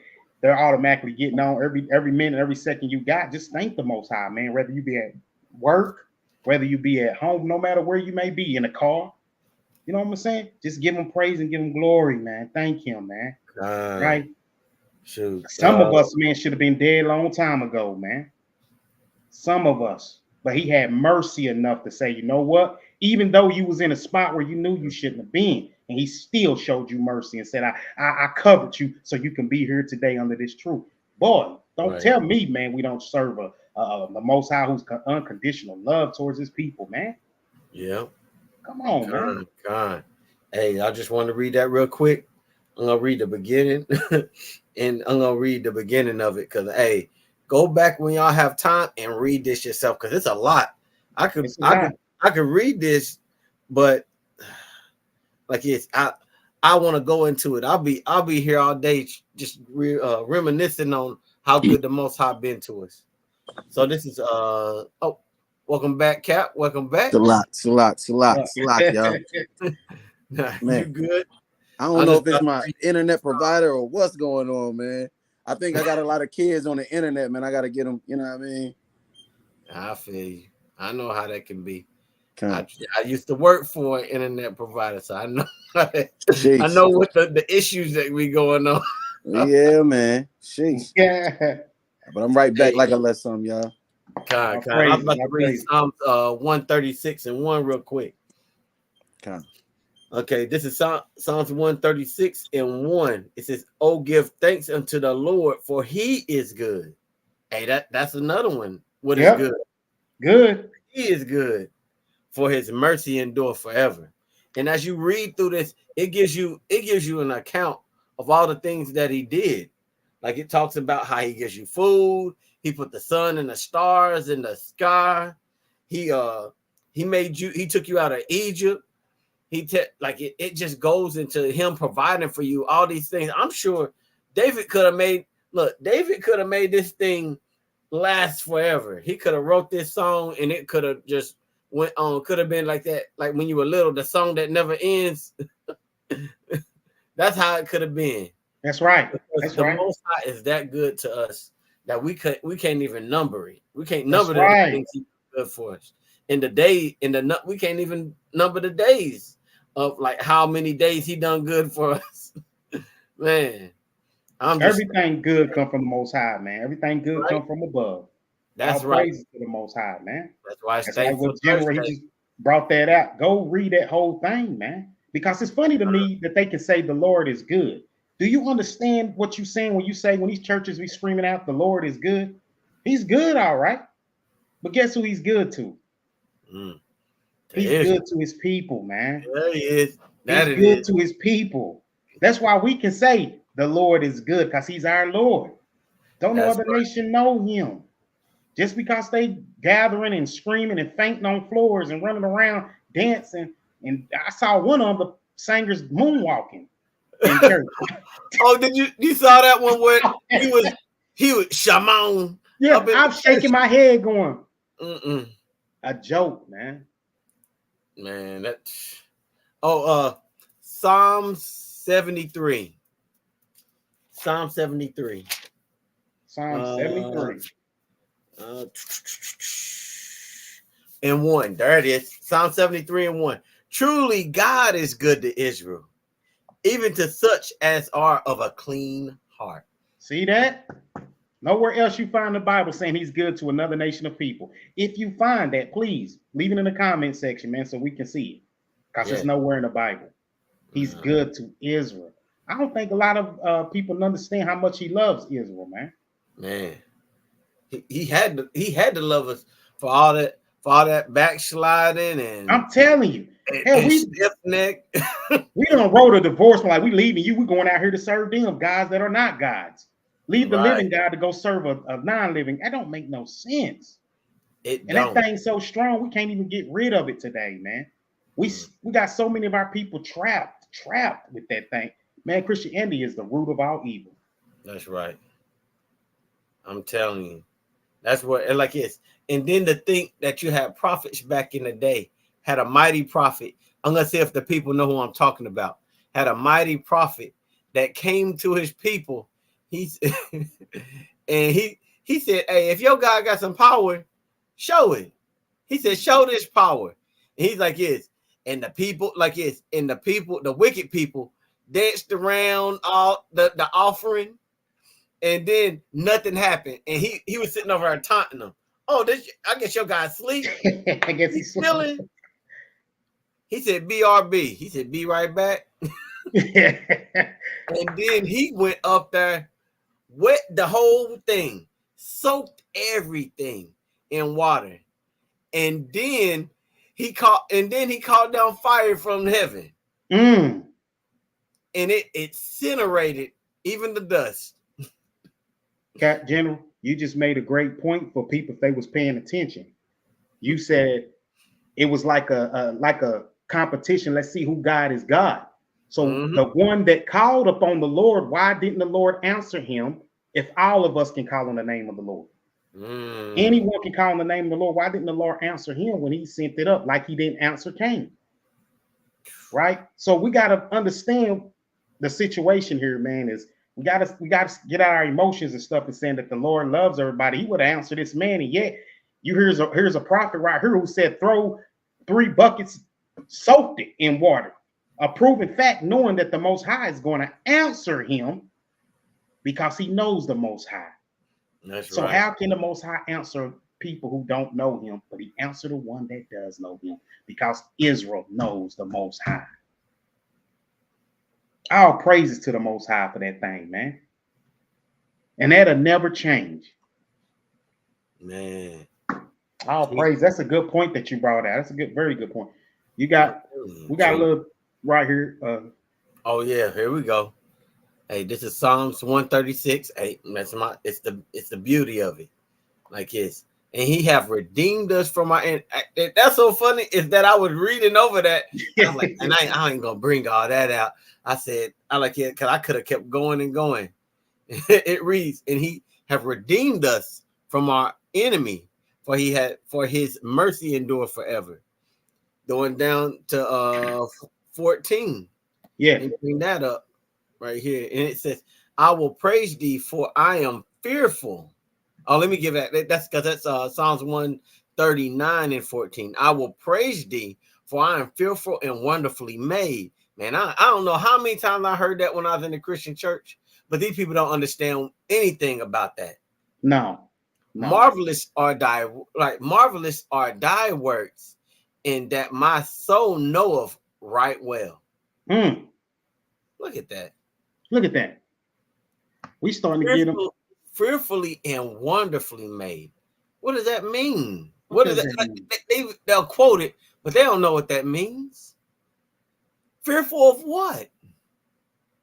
They don't know. Hey, what does that mean? They don't explain it. They don't ever tell you what it means. Right? Like that fearful is like it's not saying that he made you in fearful, like made you to be fearful, because the Most High don't give you the spirit of fear. But he's saying like that fearful, like really, I am reverently, like he took his time and he made us. That's that reverence. He reverenced his creation. Like it's like, oh man, it's like when you cooking something good and they tell you don't put your foot in it. Most High said, man, I put my foot in that thing. He said, I made this. That's what he's talking about. He's talking about it like it's because he understood that he was made. He was made. He said, I will praise you because I was fearfully and wonderfully made. The Most High, he said, I know the Most High put his foot in that thing. I look at myself like it. He set me up like it. Dang, got the melanin popping. Nah, come on now. He made that's a beautiful thing.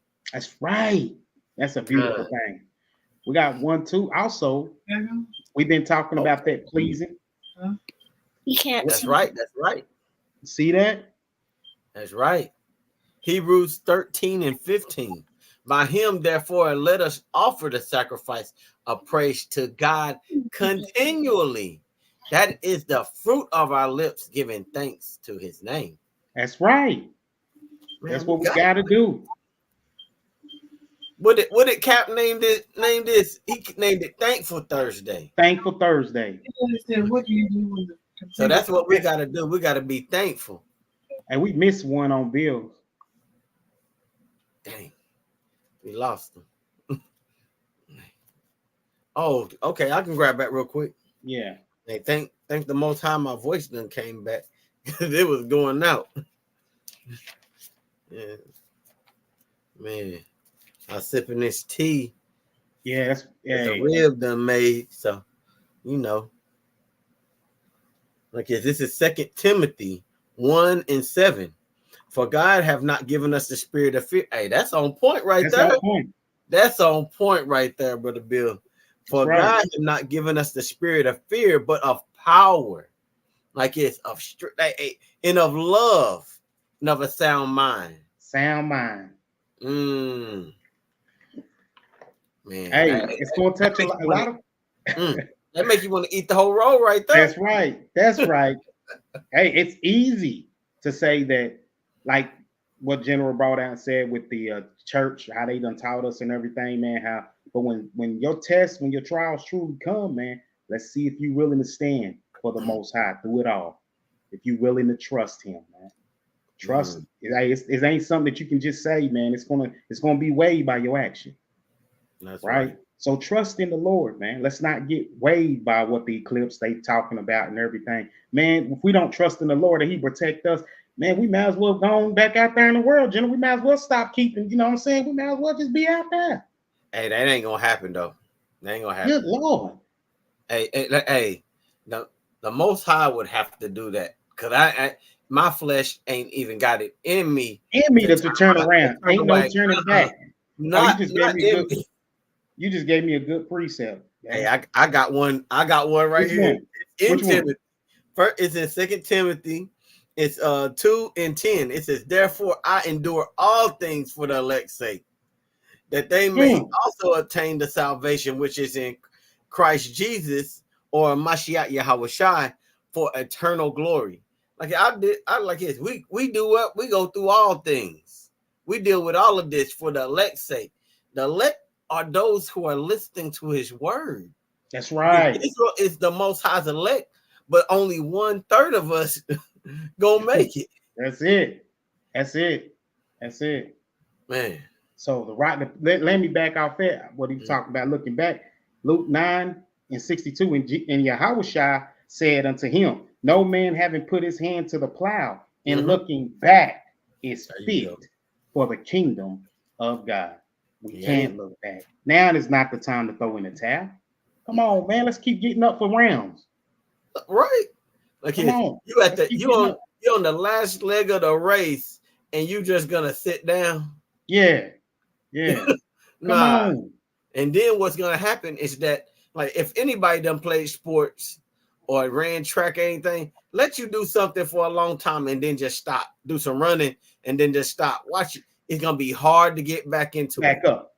It's gonna be so hard just to get started back into it. Exactly. What's that for? I gotta lock it, y'all. My goodness. I had to restart my whole system, y'all. I apologize. You know what I mean? Hey, that's just the enemy working. Man, you don't went on mute. Oh, yeah, the enemy and my lack of understanding. You know what I mean? I gotta start restarting this thing. Just closing the laptop ain't gonna do it. God. Yeah, sister, you is absolutely that's right. It was Elijah. It was. We doing a questionnaire.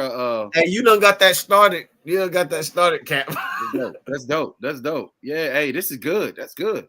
It's real good. Yeah, it shows the involvement of the still the people. Just they can study, man, and learn themselves, and then apply it. Be like, yeah, I know where that's at, man. That's your growth. That's showing you growing, man. That's right. Hey, I had a precept like it's because we talking about being thankful and everything. Yeah. I wanted to bring out Sirach 43:30. It says, when you glorify the Lord, exalt him as much as ye can. For even yet will he far exceed. It's like it's as much as you think you can praise the Most High and you give him all this glory, it's never going to be enough because everything that he's done for you far exceeds any praise that you can give for him. That's right. It says, and when ye exalt him, put forth all your strength, not just a little bit, like, oh, I thank the Lord. Oh, man. Nah, it said put forth all your strength and be not weary. Yeah. For ye can never go far enough. Never. That's why we always have a thankful Thursday. Con. And every day should be that day, you know what I mean? He ain't gonna be outdone. Right. He's not gonna be outdone. Man, the Most High got us lapped. He running backwards. He running back while we sprinting forward. He like you ain't gonna beat him. Can't. God. We got Psalms 34:1. I will bless the Lord at all times. Hey, Chief, I had a bad day. I don't know if I can bless him today. Gave me a bad time. Like my car broke down. My tire, my tire done busted out. I don't feel like I don't know if I have the strength to do it. Wow. Like he must be cursing me. Wow. And that's how. But it says, that's how people think. Tell it, Chief. Just tell the truth. That's how they think. They think they cursed because of little things happen. Right. But it says, I will bless the Lord at all times. And it says, his praise shall continually be in my mouth. All praises. Okay. Not and only that's also a good time. That's also going into when we're on the highways and byways, and we say, hey, it's the Shabbat now, and obviously they not at work, they walking around, and we say, hey, you got 2 minutes for the Lord. You love the Lord? Yeah, I love the Lord. You got 2 minutes? Can we share? Can we compare? Can we glorify the Lord together? I ain't got enough time. I got, you know what I mean? And that's crazy. Like you say that you love the Lord, you ain't got 2 minutes for the Lord. 2 minutes. I tell you, this what was so crazy is when I was even in the world, like the Most High had spirit on me, the people be in the streets, they be like, can we pray with you? Can we talk to you? Like I take a little pamphlet and I be like, yeah, I pray with you real quick, Same. And they be like, dear Lord, like it's our brother here. He stopped like it's so bless him, Lord, whatever he has going on. I'm sorry, man. My fault. Hey, the Most High always gave me that spirit that I'm gonna bless him at all times. And even if I wouldn't even say I was even looking for the truth, right? I was just being me, but he still had that spirit on me to be like, hey, the Lord's important, so you got to make time for him. Same here, King. And that's amazing that Cap said that, because that's right on point. I got a precept to go along with that that's going to pull that in all together, and we still going to be on that good too, pulling everything as one of Thanksgiving. And let me show you this. Psalms 100, the 100th chapter. Watch this, verse 3. Know ye that the Lord, he is God. Mm-hmm. It is he that made us, and not we ourselves. Right. We are his people and the sheep of his pasture. Mm-hmm. Enter into his gates with thanksgiving and into his courts with praise. Be thankful unto him and bless his name. For the Lord is good. Mm-hmm. His mercy is everlasting, and his truth endureth to all generations. All praise. All praise. That was deep too. All praise to the Most High. Hey, all praise to the Most High. God, give it praise for that. All praise to the Most High. That truth that's enduring to all generations. We just going back to Psalms 119, 142, the law. That's right. The law is going to endure for all generations, man. These scriptures are so deep and powerful. And they're hidden from the the guy that's just going to trample on them. That's just going to look at, whatever. You know what I mean? They hidden from them. But it really means something to us, the servants of the Most High. That's right. Beautiful. All praise. Beautiful. Hey. Yeah. Kahala. Yeah. All praise. That's right. That's right. That's right. Man. God. Got anything, Cap? I was thinking of any announcements. Y'all got any announcements y'all can think of? Nothing really other than like, hey, it's around the corner. Yep. We got a new moon before that. Yeah. We got a new moon, new year. That's on a Monday. Y'all busy? Anybody? Sure. Thinking about doing anything? Get together. Yeah, we can get together. Yeah, we get together. Hey, it ain't nothing just to hit the phones with brothers. Hey, I'm gonna throw something or sisters. I'm gonna throw something that shot in. You know what I mean? New moon, new year. You know what I mean? Maybe we can cook out. Maybe it'll be warm if it's warm enough. If not, we go inside somewhere. But if it's 60 or 70 degrees, you know what I mean? It gotta be kind of warm in the evening. Warm a little bit, yeah. I think drops as it, yeah, nice. We'll keep an eye on the, you know what I mean. But we're gonna plan on getting together for the new moon and the new year. Hey, look at this. Look at this. Hey, everybody, hit the Gmail. Hit the Gmail. You want to get up with your brothers? Now, don't just be in the comments. Oh, I like to get with y'all. Like it. Hit the Gmail. I'm gonna throw it up right now. Yeah, throw it up. I'm gonna put the Gmail right now. You had no excuses why you ain't like this. Why you can't come gather with your brothers for the new moon, the new year, super moon, blood moon, every moon, right? You know, Everything moon. Oh yeah, that's right. Don't miss it. Because we really need to do our next live probably need to be going into this. Yeah, we right there, man. I already started going the preparation classes, so yeah. I'll just throw that all in there. Con. That's right, King. That's right, brother Bill. That's right. Gathering and learning. Yeah. Hey, Nehemiah 8:8. Hey, we reading from the book of the Lord distinctly and giving the sense. Right? Con. That's all. Yeah, we got joy of our life right there. That's right. We got these feast days, high holy days, these special days coming up, gather with us. And if you can't gather, still keep these high holy days, show the Lord that you are coming back towards that covenant that he made with us, that you understand who you are. And more importantly, you understand that who he is and what he's called us to do. That's right. We are a special people, Right. Hey, I just had an idea. Hey, for the people that's keeping these feast days and whatnot, hey, take pictures. Take pictures of yourself keeping the feast days, whatever. Hey, we want to put something together just to show the people, like it's to be an encouragement to others that we keep these feast days. It ain't just we just talking on a live because we just want to talk to you. Hey, we about that life. Hey, we're gonna put up some of our and we was talking about that. We're gonna put up some of our pictures from our feast days and celebrations too on the what you gonna put on the community channel. Yeah, we're gonna put that all in the community channel. Oh yeah. Hey, if you hang out with it, if you be with the trees, hey, we about to highlight you. Con. Straight up. We're gonna make you famous. Right. One more precept there. Let's get Psalms 97:10 to go along with that eclipse. This is why we're not worried about taking shots or worried about an eclipse or worried about damnation, war, and all this, man.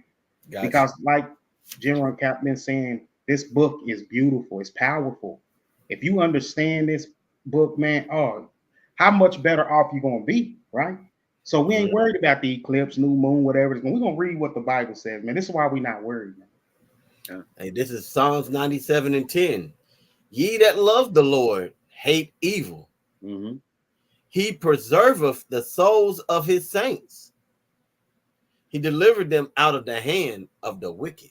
Hey, Hamashiach coming to get us. All praise to the Most High. All praises. That's right. All praise to the Most High. All praises to the Most High. Coming to get us. Hey, just a little nugget for the people. Hey, read that next verse, and hey, that's gonna be a precept for light right there. That's right. Just hit that next verse. It's a precept for light. I'm not gonna read it to you. Hey, you gotta read it yourself. You gotta read it yourself. Read it yourself. Yeah. Making you do the work. Right. Hey, teach you how to fish, you know what I mean? Teach you how to, feed itself. Right. But like sis said, make sure to start cleaning the leaven out of your house and out of your body. We're gonna start getting to that because that's coming up real soon. You don't want to, set your mind to keep these feasts and then do it in the wrong way and it become an abomination or something to you. You know what I mean? That's right. So, that's right. We're gonna teach on that coming up soon, most high willing. Like we said, we're looking forward to gathering for the new moon, high holy day coming up, the new year. That's right. Then, 2 weeks after that is the Passover, is the Feast of Unleavened Bread. So everything's about to start picking up real quick. Looking forward to it. Keeping this high holy day. It's gonna be beautiful, wonderful, memorable. And just glorifying the Most High, That's right. I just been meditating on it. Meditating on it. Hey, let me give a shout out to the chat, and then we can say where we're gonna be at for the Shabbat, and then close out if we ready. So I'm going up. I'm able to scroll up now. Okay, shout out to Sister Sunshine in the chat, Brother Bill that was in the chat. Shout out. Sister Hannah in the chat. Shout out. brother Brunk, you know what I mean? Shout out to Right. the brother. Shalom. Yeah, Strong Shalom. brothers. Con, Strong brother sisters. Kobe, you know. Shout out Shalom. to Sister Shalom. Deborah. My Shalom. red, you know, Shalom. Shout out to brother Reggie Mills, you know. Day one brother there. Shalom. Judy Shalom. Chu in the chat, Shiloh. You know what I mean? We got the squad in the chat. You know. All praises to the Most High. All praises to the Most High. Praises. Yeah. Hey man, this is a beautiful thing to gather with the family, man. This is family, man. That's right. I mean, That's right. We taking time out week after week, you know, day after day, getting together. You know what I mean? It's a beautiful thing. I love to see new people, but we also love to see these people coming back for more. That's right. It's a beautiful thing. All praise to the Most High. All praises to the Most High. Man, that was beautiful tonight. All praises to the Most High for that, brothers. Way to break that thing down, man. Feed the sheep, man. That's a beautiful thing, man. Right? Like, cause this is a gathering of God's people, man. Cause we the light, so we amongst light, right? That's right. Right. And light don't have friendship with darkness, man. So one thing for sure too, we don't do this to gain for the world's attention and everything out there. This is for the light only, man. It's for the sheep, man. That's right. So we're not worried about numbers or nothing like that, man. We care about our people who we need to reach for the Lord before He returns, right? Because y'all guys coming back for us, man. And we all want to get the kingdom, man. So brothers up here gonna keep on pushing this truth, walking in this truth, man, and teaching this truth, man, until the very soul of our life leave our bodies, man. Because we dedicated to the Lord for and we love Him for it. Right? And we walk in the fear of the Most High, man. So we do love our viewers and our people that join us, man. I'll praise to the Most High for them and everything, man. But hey, that was a beautiful thing tonight. Brother shared a lot of precepts. I hope everybody got a chance to write them down, meditate on them. Some beautiful precepts, man. Some that I haven't been came across in a long time. Done got me. Man, I have to go back and go over that. That's what's so beautiful about the word itself, man. It never gets old or rust. It stays new. That's right. That's right. Hey, I got a quick precept, real quick, just going over what you said, you know, real quick. Because like she said, you know, we ain't doing this for just the multitude. Hamashiach, he didn't really do it for the multitude. He talked to them in parables, but he broke it down and expounded it to the 12 that would follow them, that was with them everywhere. You know what I mean? So that slept with them, you know what I mean? That ate with them, you know what I mean? That was worried with them, all that type of stuff. Well, he wasn't worried, but they were sometimes, you know. But the point is, the faithful, you know what I mean? That's who he's doing this for. And I got 2nd Ezra chapter 8 and verse number 1. It says, and he answered me saying, the Most High have made this world for many, but the world to come for few. Right. We understand, you know what I mean? What we're doing, it ain't supposed to be 2 million people on here. We in the wrong line of business. You know what I mean? Yeah, you're right. You know what I mean? That's true. We'll do some numbers, but you know what I mean? Most High said this is for the few, you know? That's right. That's right. That's a perfect point. Beautiful precept. That's beautiful. Beautiful. All right, with that, hey, let's close this thing out. I got the verse. Go with it. Give it, brother. All right.